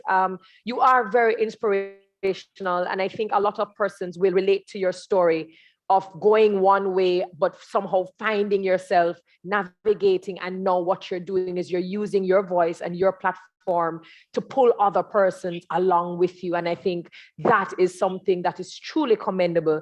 And I'm sure everyone has said it in the chat, on YouTube, on Facebook, on Zoom, in VFairs. They said, great presentation. And I certainly look forward to welcoming you and your wife to the shores of Jamaica. And we are going to put you to work. Okay, sir? Whoa, I don't know if I should agree to that on this platform, but no, joking. I'm down. No, thank you. Thank you Can I say one last thank you for thing your time. Thank you for your presentation. Go right ahead. Go right ahead. All I would encourage and ask of everybody over our time, but we had to do this because this was a fantastic conversation. But we have this fantastic song for those of you who may not be familiar with the I Believe initiative.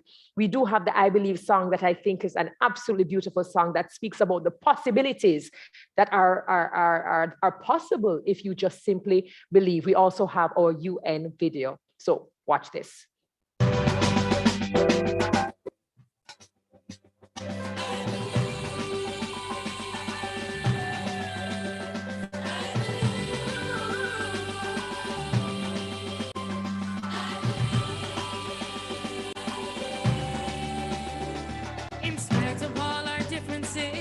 Along with all our problems, I believe. And despite the crime and violence and men and women dying, I believe. From the roots of different mountains, let all our voices ring. Oh, I believe. I believe that we can make a change and spread across our country. I believe that we can join our hands and make a difference in Jamaica. I believe.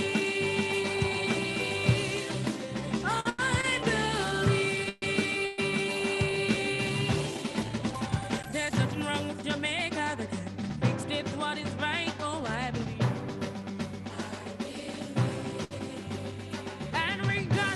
For struggles, we can rise again. Oh, I believe. Others believe in us, but we must also sing. Oh, I believe. I believe that we can make a change and spread a belief across our country. I believe that we can join our hands.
Hi, I'm Charmaine Blair Stewart. I'm a farmer on the PJ Agro Park in St. Thomas. I am a cassava planter. I have seasonal crop of onion, Irish potato, sweet potatoes, and pumpkin. Since the onset of COVID-19, many female farmers like Charmaine have limited or no access to their usual markets. Many have lost produce valued at thousands of dollars needed to support their families. Challenge that I face mostly is lack of storage facility. I harvested 23,000 pounds of Irish potato. And of that 23,000 pounds, I sold 3,131 pounds. Other farmers across the country need to market their produce. The produce suffered. Through the purchase of locally grown produce, the project will create a secure market for rural female farmers while meeting the food and nutrition demands of vulnerable families. These families will receive food care packages that will include locally grown fruits and vegetables. By supporting local supply chains, we are supporting livelihoods, reducing food and nutrition insecurity, and enhancing Jamaica's agricultural response and recovery to COVID-19.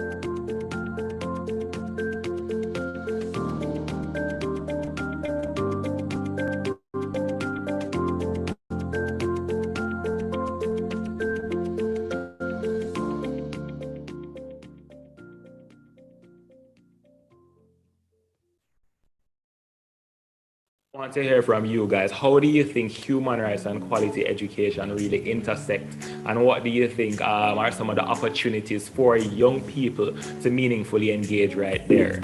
If we do not get educated to the extent that we're aware of what we're entitled to, then it becomes a situation where we're not prepared enough to execute those rights, so to speak. So then where quality education comes in for me, and it goes back to me talking about the whole thing of it being preparing us for life in general and not just specific disciplines, is it should allow us to encounter and engage with our human rights, the various rights that are laid out in the Charter. I believe in our education system as well. There are a lot of stigma as regards to being bright and done based off of your education institution that you attend, based off of the class or stream that you're in and so on.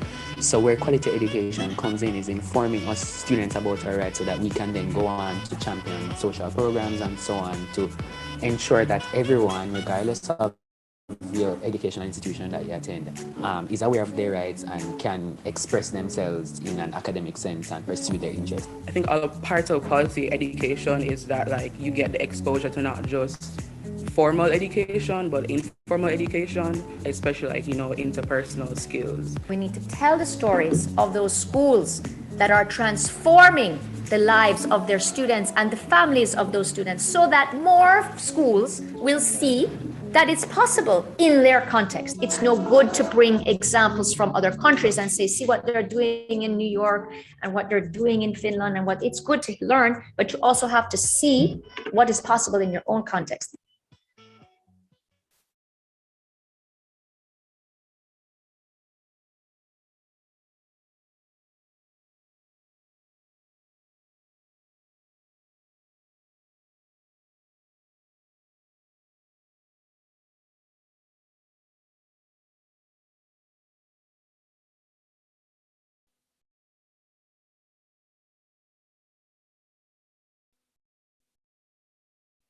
Hello, my name is Trevor Monroe, and I'm Executive Director of National Integrity Action. NIA was established in December 2011 as a not-for-profit with funding support from international partners and concerned Jamaican businesses, with one purpose and one purpose only: to combat corruption in Jamaica entirely on a non-partisan basis. Corruption is a serious issue in our country.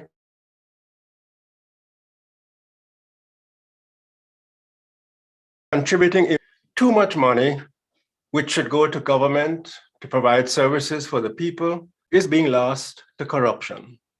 This results in us having to borrow more and more. Till today, we are among the highest taxed people in the world. And what do we have to show for it? No economic growth, no prosperity amongst our people, yet we are having, as we speak, to pay back that debt we have borrowed with taxes which we can hardly bear at the present time. Do you know that some 80% of Jamaicans and many foreigners believe that too many public officials and politicians in our country are corrupt? I have no proof of this or no evidence of it, but what I do know is that we need the laws and we need the determination to bring the corrupt to justice. Transparency and accountability in government is a must. How many of us have heard of bribery cases where the honest investor turns back and a not so honest investor with less competence gets the job, and we, the people of Jamaica, pay the price? We are losing and need to collect billions of dollars owed in taxes by large companies and by well-off professionals. Every year up until recently, tax waivers are being granted with inadequate reason, very often to those who make big contributions to elections and to political parties. And you and I know, he who pays the piper calls the tune. There must be punishment for corrupt public officials and for those in the private sector who collaborate in corruption. Helping Jamaica achieve this task is a major objective of National Integrity Action. But we cannot do it alone. We need your support, we need your help for NIA to achieve this purpose. Since our launch in December 2011, NIA has made considerable strides and achievements. I list the major ones for you. NIA played a central role in the Parliament adopting recommendations to put limits on how much money can be given by an individual donor to a party or to a candidate. In the Parliament adopting recommendations to ban organizations like Olint or David Smith from giving money to political parties and candidates. NIA played a significant role in 6 big private sector companies agreeing to disclose how much money they gave to the parties in the 2011 general elections, a first for Jamaica. An important role in the Electoral Commission of Jamaica, publishing the names of over 60 election candidates who broke the election laws by not making election returns. NIA is playing a central role in the government working to establish a single anti-corruption commission, of course, with important safeguards.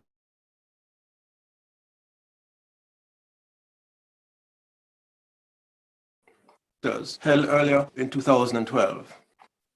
Building public awareness against the evils of tax evasion and earlier of garrison communities.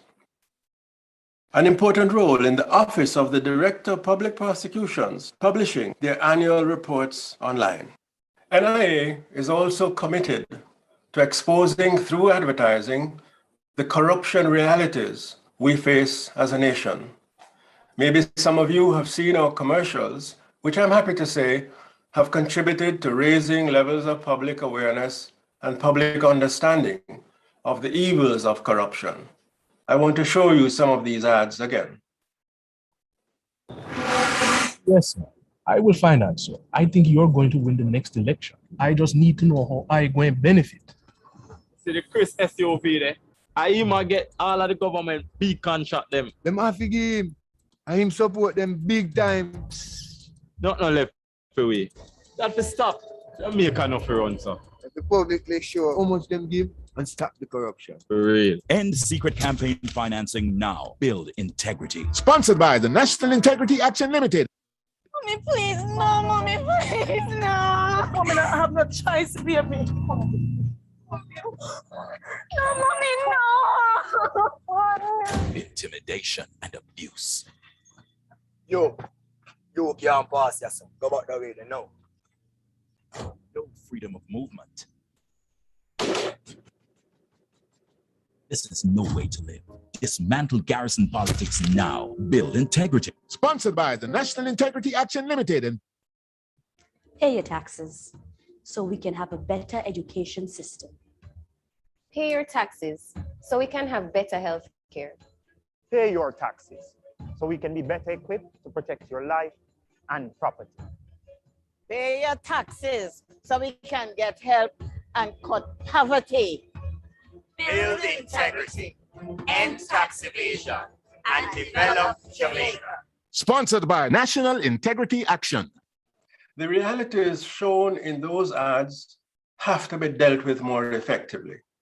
National Integrity Action alone cannot do it. We need your help. We need you to volunteer your services. Please pick up a kit and you determine how you can help. Together, we can build integrity in Jamaica. Together, we can reduce the levels of corruption. Together, we can heighten development for each and every one of our citizens.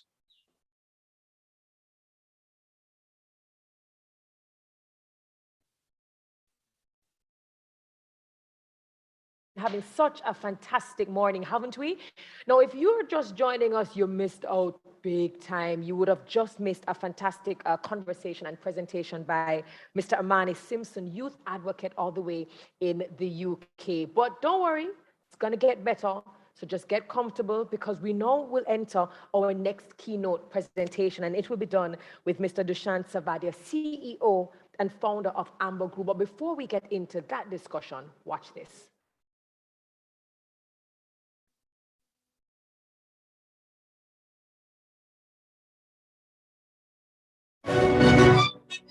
What began as a noble cause, using passion, purpose, and profit to do good in the world, set ablaze a path for tremendous growth.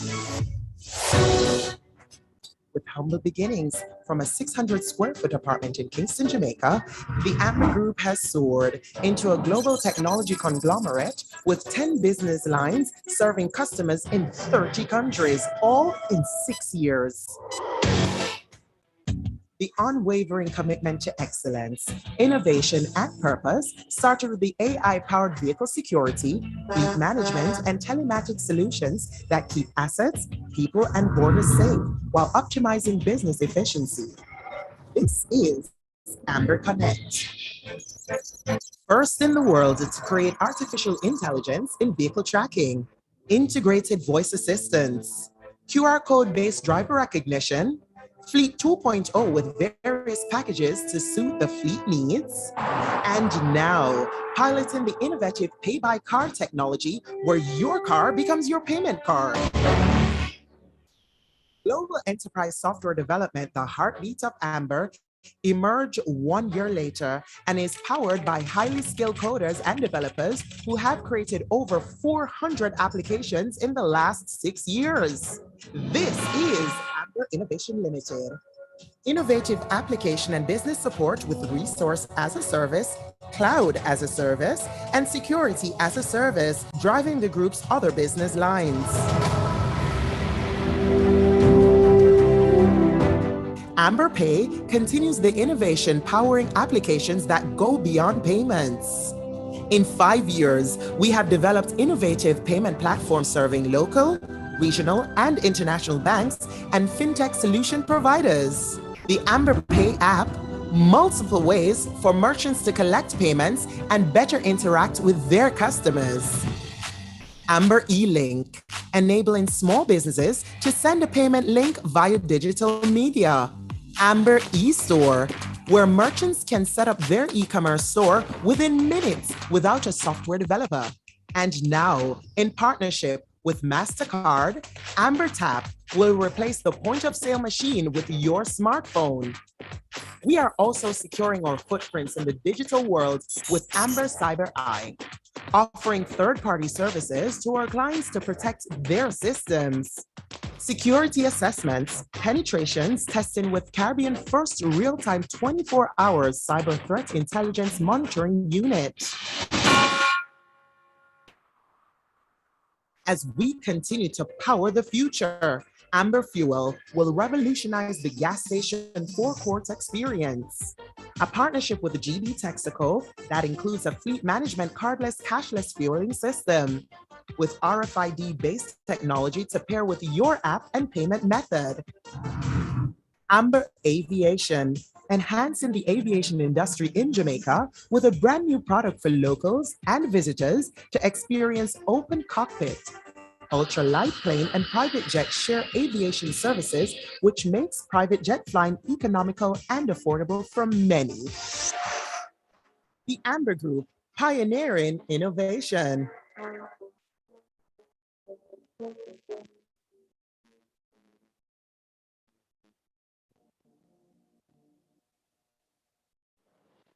I don't know about you, but watching that video got me like very excited, very inspired. We're looking at how we can leverage technology. How do we create it? How do we use it to do good? Which is the perfect segue for our next presentation, but it will be done in an interview style.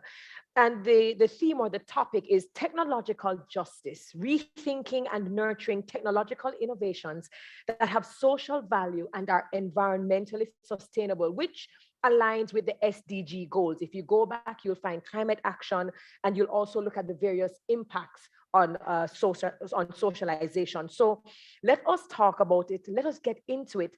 And here to speak with us, I'm so pleasured and so privileged to be on the stage with him, Mr. Dushyant Savadia, CEO and founder of the Amber Group. And he's not just a CEO, you know, he's a technology disruptor, a humanitarian, a global entrepreneur, and an advocate for social change, which made him the perfect person to take on a topic such as this: technology, SDGs, and everything in between. Mr. Savadia, welcome. Very good morning, Kerry. How are you? I am well, thank you. New theme, YCC, we're building resilience to the path to recovery to and for and with Jamaican youth. And technology has been a huge part of this. Before we get into our conversation, just so that other persons can get a better idea of you, you know, was this your big plan as a youngster? You know, we're all asked, what do you want to be when you grow up? You know, did you say, I want to take over the world, do social good by using technology? Well, sorry. I think the way life spanned out for me was quite different. Mm-hmm. I was, in my youth, was an alcoholic. I used to drink a liter of rum every night for almost 5-6 years. I used to smoke 50 to 60 cigarettes a day, a very angry, violent person by nature. At the age of 19, my parents kicked me out of the house because they just couldn't sort me out. They tried to put me into rehab. I went into drugs, and they just didn't know what else to do. At the age of 19, I used to live in India at that time. I was born in India, and they kicked me out of the house at the age of 19. And I arrived in the capital of India, which is New Delhi, and came off the train station with about $50 US in my pocket, roughly Indian currency, and looked around and said, where do I go from here? What am I going to do? What do I do from here? And of course, I knew the money I have in my pocket is not going to last for more than a few days. And my first immediate reaction was, okay, now I'm on my own. Mm-hmm. And now I need to build my life. And I was very apologetic, and my brains woke up that, you know, I've really embarrassed my family. I've embarrassed my society I lived in. I embarrassed my country in many ways also by not being a good citizen. Mm-hmm. And I realized, okay, this is it. I need to build my way up. So I started working as a waiter in a restaurant for almost 3 months, serving dishes left, right, and center, because I needed food to eat and some place to sleep. And I still remember the owner of the restaurant. One day I dropped a glass from my hand and it fell down and it broke. And he came and gave me a tight slap on my face. Really? And he said to me that, do you know how many generations of my family has worked to build this restaurant? And you being so careless, and I was careless listening to music, and that was the day I realized the value of money, value of businesses. And I started my true career from that day. And in short space of time, I went into becoming a call center agent. Yes. Then I worked for some very large companies. Eventually, by 1999, I was heading a substantially large corporate in India for training and development. And that is when I was introduced to the Art of Living Foundation, which is one of the world's largest nonprofit organization. And I did this happiness program for 4 days, which taught me meditations, breathing exercises. And all of a sudden I felt a different person. And all of a sudden I realized life is a lot more than just making money and running a successful business or being a great employee for another business. Life is to give back. Life is to do more for the society. And I today stand firm and say that I think we misunderstood why businesses should be there. Yes. The purpose of commerce, purpose of business is not just to Make a fulfill profit. a need of being profitable, fulfill a need of being the best. It's also taking responsibility for the society. It's also ensuring that your businesses are able to contribute, whether through technology or talent.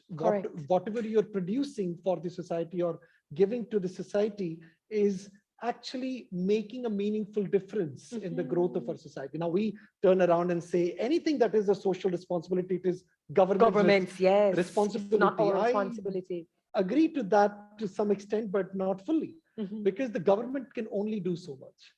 It is the corporate responsibility, it's the social responsibility of every individual with talent or as a business to do more to change the society, whether it is the educational sector, whether it is the health or name it, any industry, agriculture, or name it. Everywhere, as corporate citizens, our responsibility becomes to diversify and do more. And this is where we come back to today's topic. Yes. Technological justice. Yes. Well, and I'm not going to, and first of all, I think I appreciate your openness, because a lot of the times our youth are looking on and they see these amazing persons. We read about you in the newspaper. We may see you on the news and we just think they just got there. But I think it's always so important to hear where you are coming from so that it inspires and motivates others, saying, well, that is me, or maybe that was my thinking. But if I stay on this path, or if I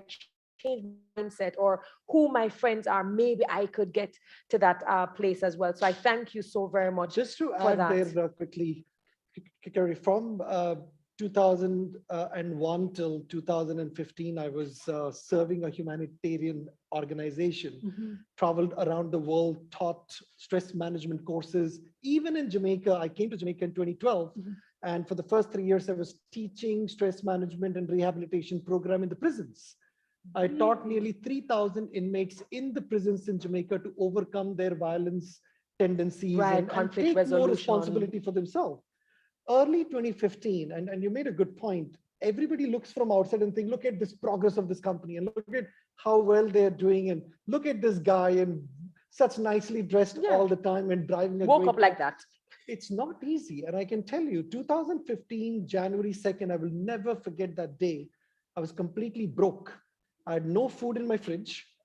I had no gas in my car, no rent to pay, and no fuel that I could pay to purchase and drive around also. This was January 2nd, 2015, 6 years ago from now. And that was the day I realized that as a humanitarian, charity cannot happen from an empty bowl. You need money. Oh, wow. Can you just repeat that one more time? Can you just repeat that one more time?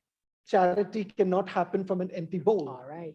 You need money. You need finance to be successful in running your entrepreneurship or running a humanitarian organization also. And that is the day I decided that rather than going for sponsorships and so on, why don't I build businesses, create businesses that can create a sustainable funding mechanics for doing my charitable passion that I have for Jamaica. And since then, we've been grown at a lightning speed. We started with Amber Connect in a 600 square feet little room. I can't even picture 600 feet. And how many people? Just me alone in my living room in my little apartment, with only boiled rice and boiled potatoes for a month because I didn't have money to buy food, till a friend of mine sent a big box of grains. I sat down only thinking one thing: what can I build? How can I build something that not only solves certain pain points in the society, but at the same time creates or generates enough profit that I can give back and build more. Continue the sustainability and the cycle. And that is how the Amber Group started in 2015. It was not of any intent to become this big billionaire and become this big capitalist company. It was built on a single purpose, a single motive to do good for our society, for this land where I breathe and I eat food from. Wow, and that seed has watered, and now we've seen so many different branches. So we're now talking about technological justice. And for many of us, we might have heard the term justice, and maybe we heard the term technological, but maybe not together, not paired. So for our youngsters, for any of our viewers who might be watching, what is it? Let's understand this term first of all. What is technological justice? Technological justice, right? Why did we bring the word justice with technology? And I thank, I believe, to come up with this topic and think about putting some attention to this particular topic of technological justice. If you define justice by itself, if you define technological justice, it simply to me means, how do we prevent creating any gaps and deficits, and we make technology available to everyone and anyone, without any barriers of classes or barriers of race or barriers of eliteness versus poverty. Technology is everybody's birthright. It's a right. It is everybody's need. And I believe, like food, water, and shelter, technology in the modern world is also taking the same shape to run our day-to-day chores, run our day-to-day businesses, run everything. So as entrepreneurs, as technological-minded people, what we need to think about, one, what technology are we willing to produce? Jamaica has long known to be a consumer of technology, not a producer. Correct. Amber has changed that. If you look at the products that we built, they're sold in 30 countries across the world. And why is it we're decided to build all these technological products and export it around the world? Is again to bring this technological justice. That also means we make things affordable for everyone. We make things simpler that anybody can understand, anybody can utilize, and it fits into your day-to-day need. I'll share with you a good example, Kerry, that once back in 2015, when we first launched Amber Connect, which is our vehicle tracking and vehicle security product. I remember when it launched. Great. We built a beautiful device. I went to China, stayed in a little room for 3 months and learned the entire business, came back, and I built my own software. And when we first built it, Kerry, we launched it, we had about 200, 300 customers in Jamaica, brand new company. And I, like many entrepreneurs, I also didn't have any associations. Right, no links, as we say in Jamaica, no links. What do we say here? Who knows who kind of a thing who can give you some recommendations. I didn't have that. So I had to go plow the road myself and kind of do everything myself those days. But when we first launched, and I'm sharing this because technology injustice will stop when entrepreneurs like us continue to innovate and continue the journey of making it more affordable and making it easier to be accessible by everybody. Only then this injustice will stop, right? So when I started this business, we built it, great. You can see your app and you can see the vehicle moving in real time. You can do everything. But one morning at about 9 a.m., a gentleman came to my office, very sad, upset. And he came in, and that time my office was also like 200 square feet. Tiny little office. We had 2 staff there. And middle of the night, if somebody would call for customer support, we would pretend to be a big company and say, customer service, how may I help you? And this is me, by the way. No, it was actually another colleague of mine. We shared the apartment together, and she would pick up the call and say, "Good evening, Amber Connect, may I assist you?" And then say, "Can I speak to your technical support?" And this is 1 o'clock at night. And this, put it over to this you. friend of mine will come, knock my door. Dashan, there is a customer service issue. And I will take the phone, and while it's on music, and say, "Good evening, Amber Connect technical support, can I help you?" And this is the journey I had gone through. And I'm like everybody in Jamaica who's faced the same challenges of getting funding, Yes. same challenges of non-believer, same investor issues when you take it to an investor. No, man, this is not going to work. Yeah. Or yes, it will work, but we will buy you out at peanuts. Yes. Or you have to step down as a CEO and let us run the business. But that morning, I will never forget, which is what created this mindset in me, why I'm sharing this story with all of you today. A gentleman walks in and says, Dushyant, well, he didn't know my name, he walks in and says, I lost my car. And I got terrified because we built this fantastic technology that if To the car mitigate. starts or something happens, you get a notification. And man said, boss, I was just too tired. I slept off. Your app did what it was supposed to do. It notified me when the car started, when the device was disconnected, and it sent me alerts that the vehicle was speeding at a particular speed. It gave me an alert that it left my home location. It gave me all the alerts. I just wanted to let you guys know that your system works. He came to praise me, although the car was stolen, and he was upset about it. But that brought another shift in how I thought I need to conduct my technology arm. I realized one thing, that I need to innovate more. Yes. Just by creating an application which produces the data wasn't enough. I didn't sleep for 2 nights, just thinking, how do I mitigate this risk? Because people are going to lose their car when they're sleeping. Correct. Or they'll see the data, but it wouldn't necessarily attending. help anything. So over the next 2 days, I thought and thought and thought, and I drew up my whiteboard. And what logic can we put? What algorithms can we build? What can we do to mitigate this risk? And then the light bulb came, and I decided to build something what we know as Amber Shield, and has protected close to 600,000 real-time theft of vehicles across the world already in 30 countries. So what I did, I said, hang on a second, how can we teach our cars to become independent of the owner to protect itself? So I sometimes say that we taught our cars how to do Kung Fu. Yeah. So what happens now, we built a feature called Amber Shield, which is available to all our customers, fleet or individual vehicles. As soon as you reach home, imagine this technology, Kerry, and this is just one of our business lines out of 9. I'm talking about true, genuine innovation. Imagine you drive home, switch off your engine, close the door, and go inside your building, and the car knows you're home and switches on the artificial intelligence to recognize Kerry's home.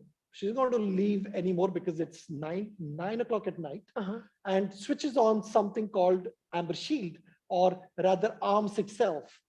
When it arms itself, if anybody opens the door of the vehicle while it is armed, or turns on the ignition, or breaks through the windscreen, it will immediately blow the horn, flash the light, shut down the engine, immobilize the engine so the engine won't start, and also inform our 24-hour command center that this vehicle is under active threat. And how long did it take for you to code it? I mean, it's one thing to conceptualize and to ideate, but how long did it take for you in your little 200, your little 2x2 room to say, okay, let us get on this now? I did have about 8 or 9 developers at that time in India, working from there to build the app.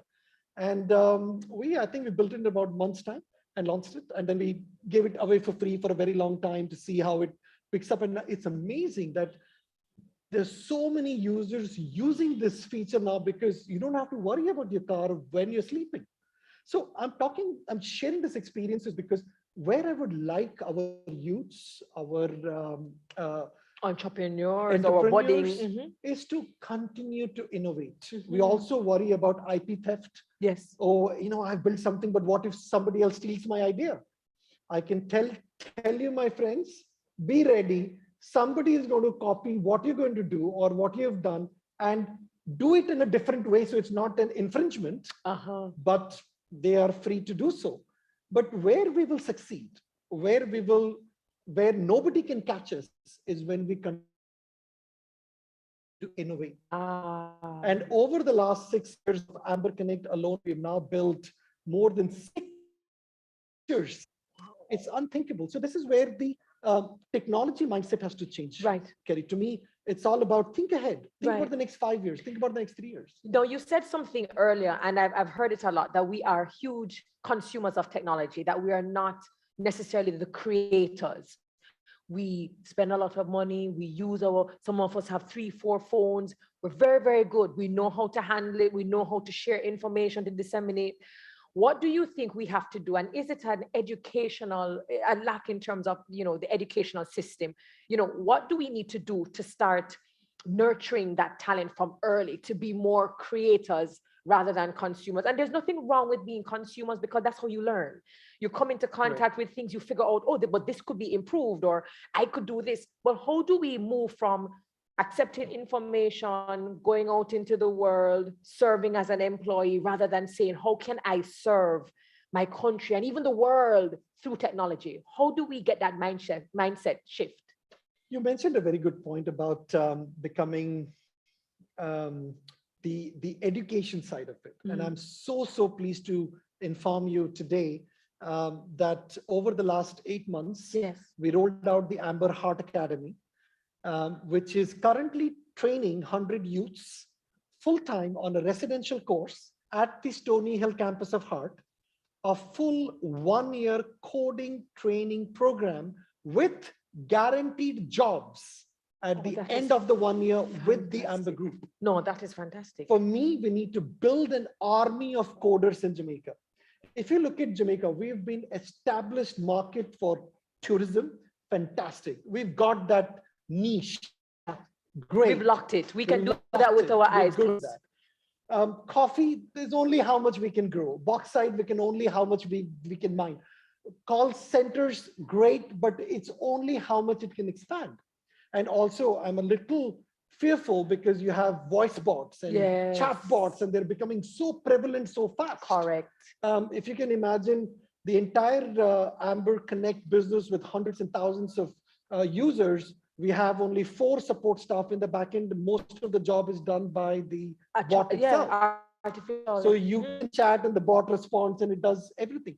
So where is the future of these youths? And I think it rests in technology. Yes. There is one field that is growing in demand by leaps and bounds on a daily basis, on an hourly basis, is software development. Yes. It's technology enhancement, technology development, whether you call it cloud, whether you call it cybersecurity, whether you call it development of software, development of applications. It is business intelligence, data analytics, data warehouse.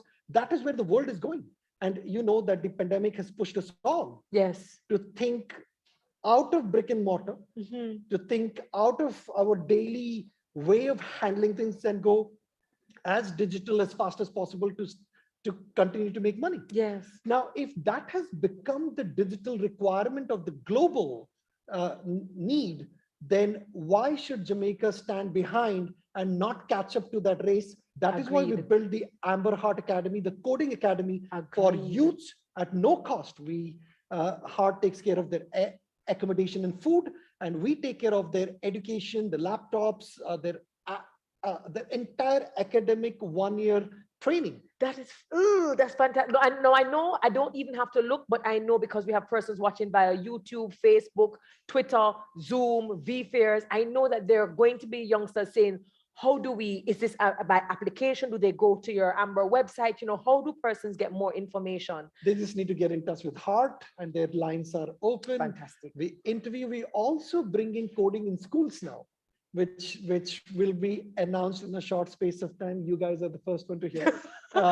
But imagine, my dream is, imagine from grade 1 to grade 13, if every single child grew up with the knowledge of coding, which brings them logical thinking skills, which brings them problem solving skills, it brings them creativity, it brings them challenges. And I'll tell you why that's important, because I'm going back to the Sustainable Development Goals.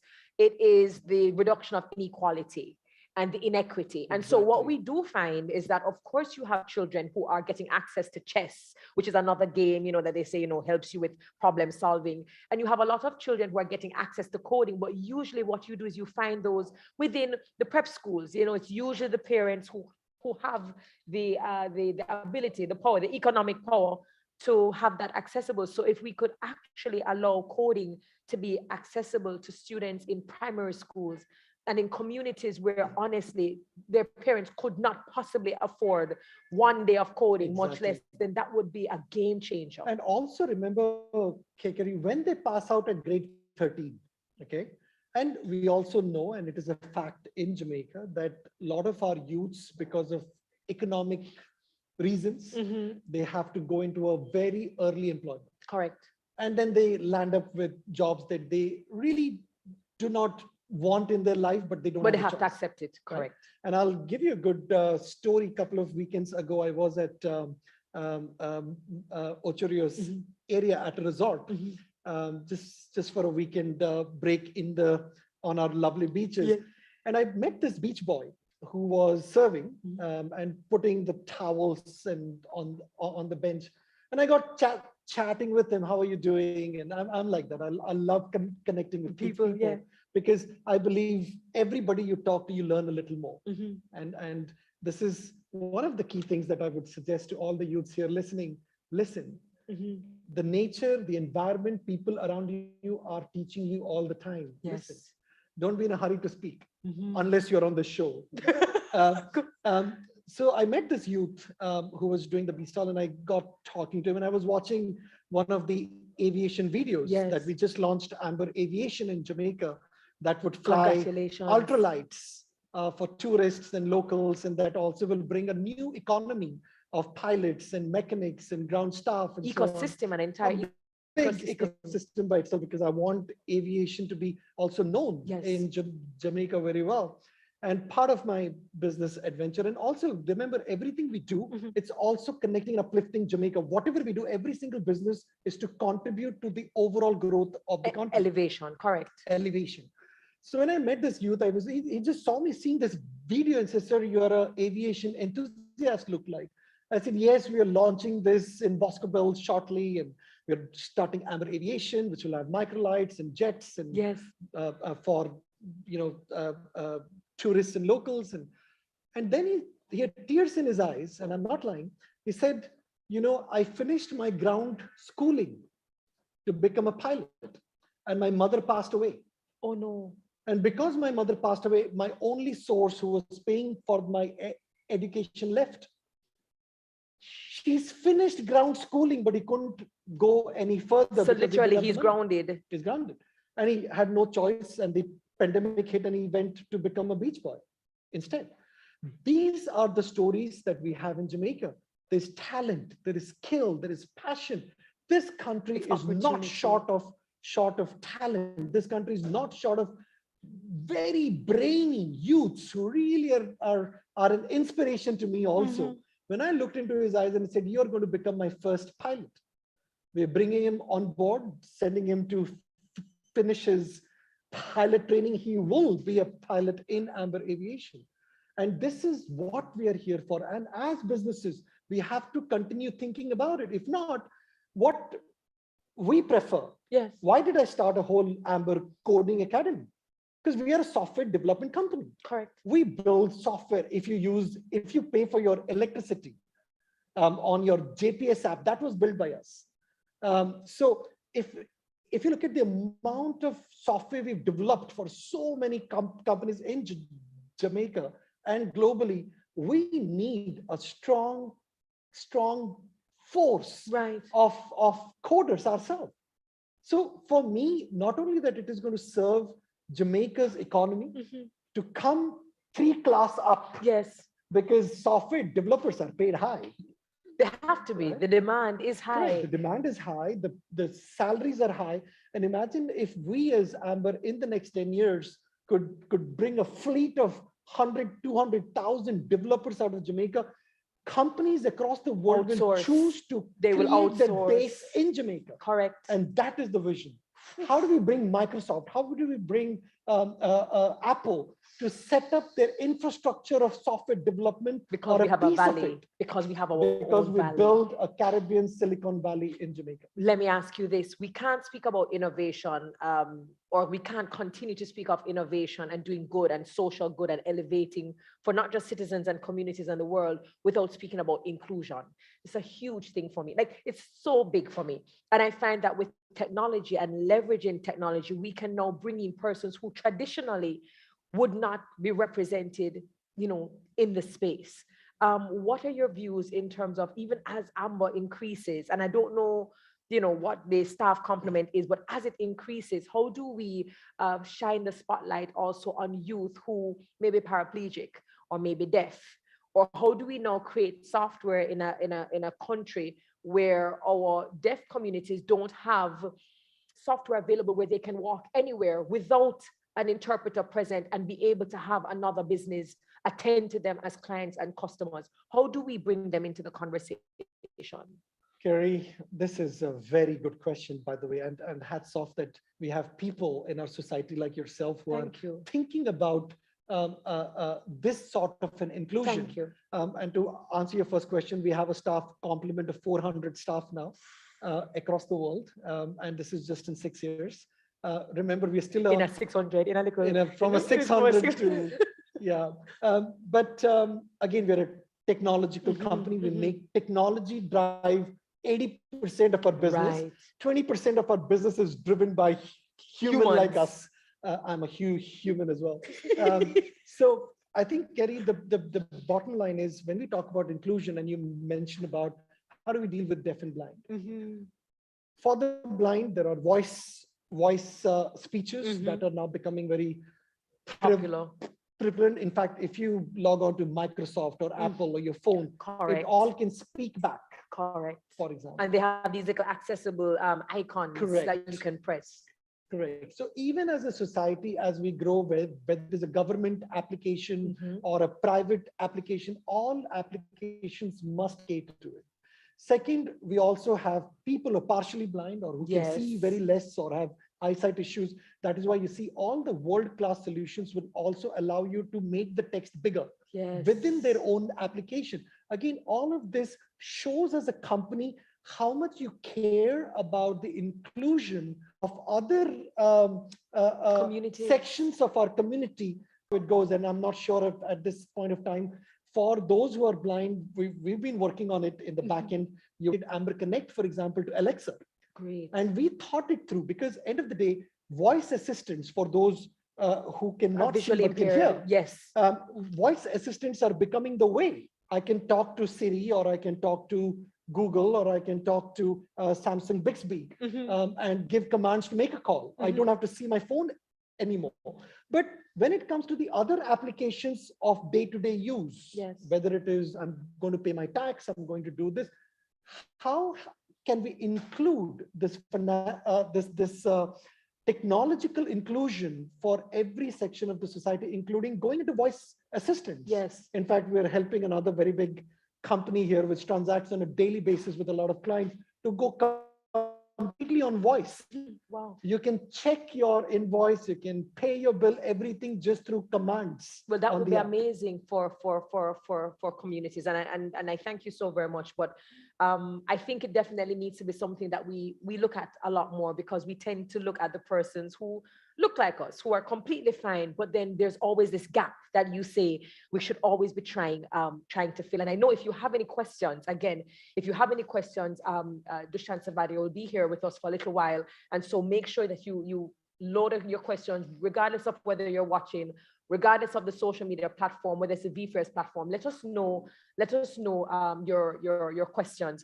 And so we're talking about this technological justice and how we move the needle for the students, for the youth who think that the problem you're going to solve has to be big, and that you need an army of people, you need all of this funding to get started. What do you say to them? Because sometimes a problem could be very, very simple, but we're looking at trying to be really big and trying to tackle on, take on so many different things. What is your advice to those persons? I think when you're thinking too big and don't know where to start, I suggest go sit in front of a river and throw pebbles one after another.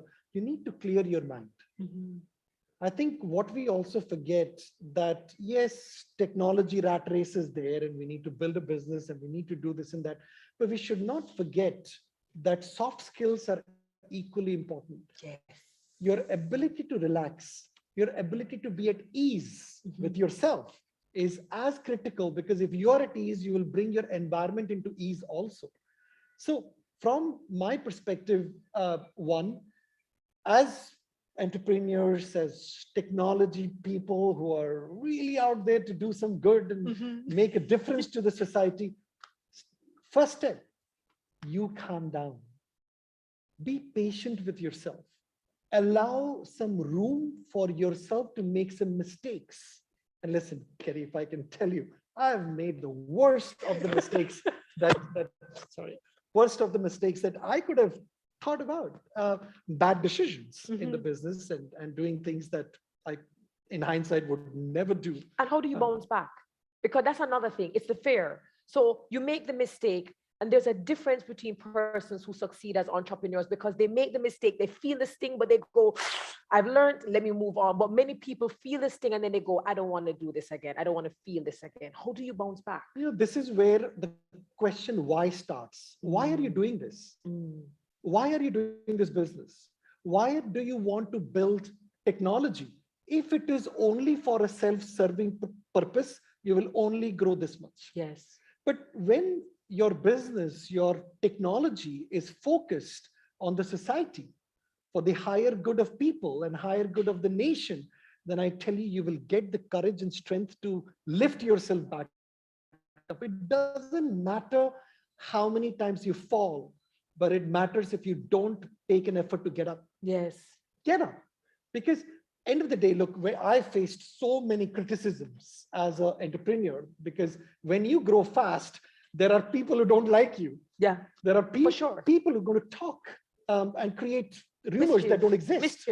And I hear it sometimes, and sometimes you see, I wonder, how can I help them? Maybe teach them some more meditation of having a little more inclusiveness, because together we can do a lot more. Absolutely. Right? And Amber stands for that. We stand for doing good. And because our purpose is clear, if your business don't have a purpose, if the purpose is just let's make as much money as possible and let me be as rich as possible myself, then I tell you, you will grow, you will succeed, but there is only how much you will get. You'll make a lot of money, drive a good car, but you will not be able to attain that good sleep at night.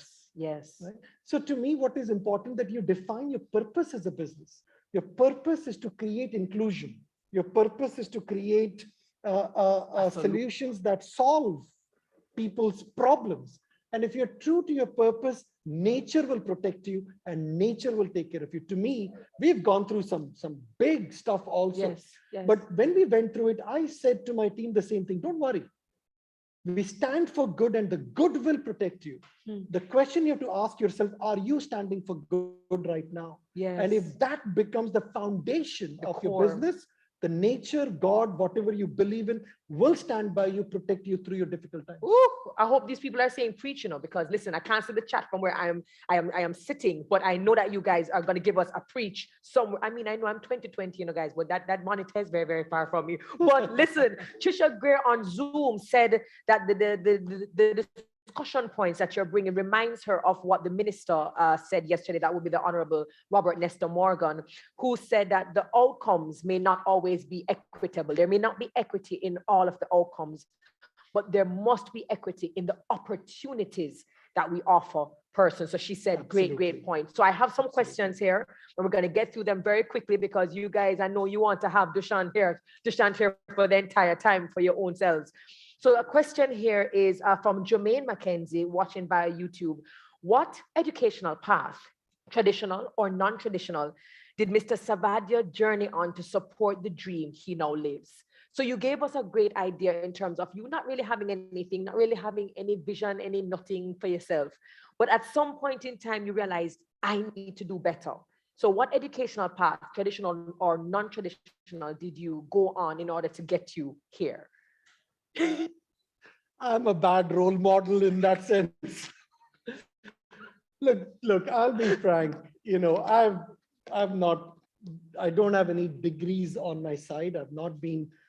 Like I said, I ran away. I just finished my graduation and that was it. So I'm not a very highly qualified academic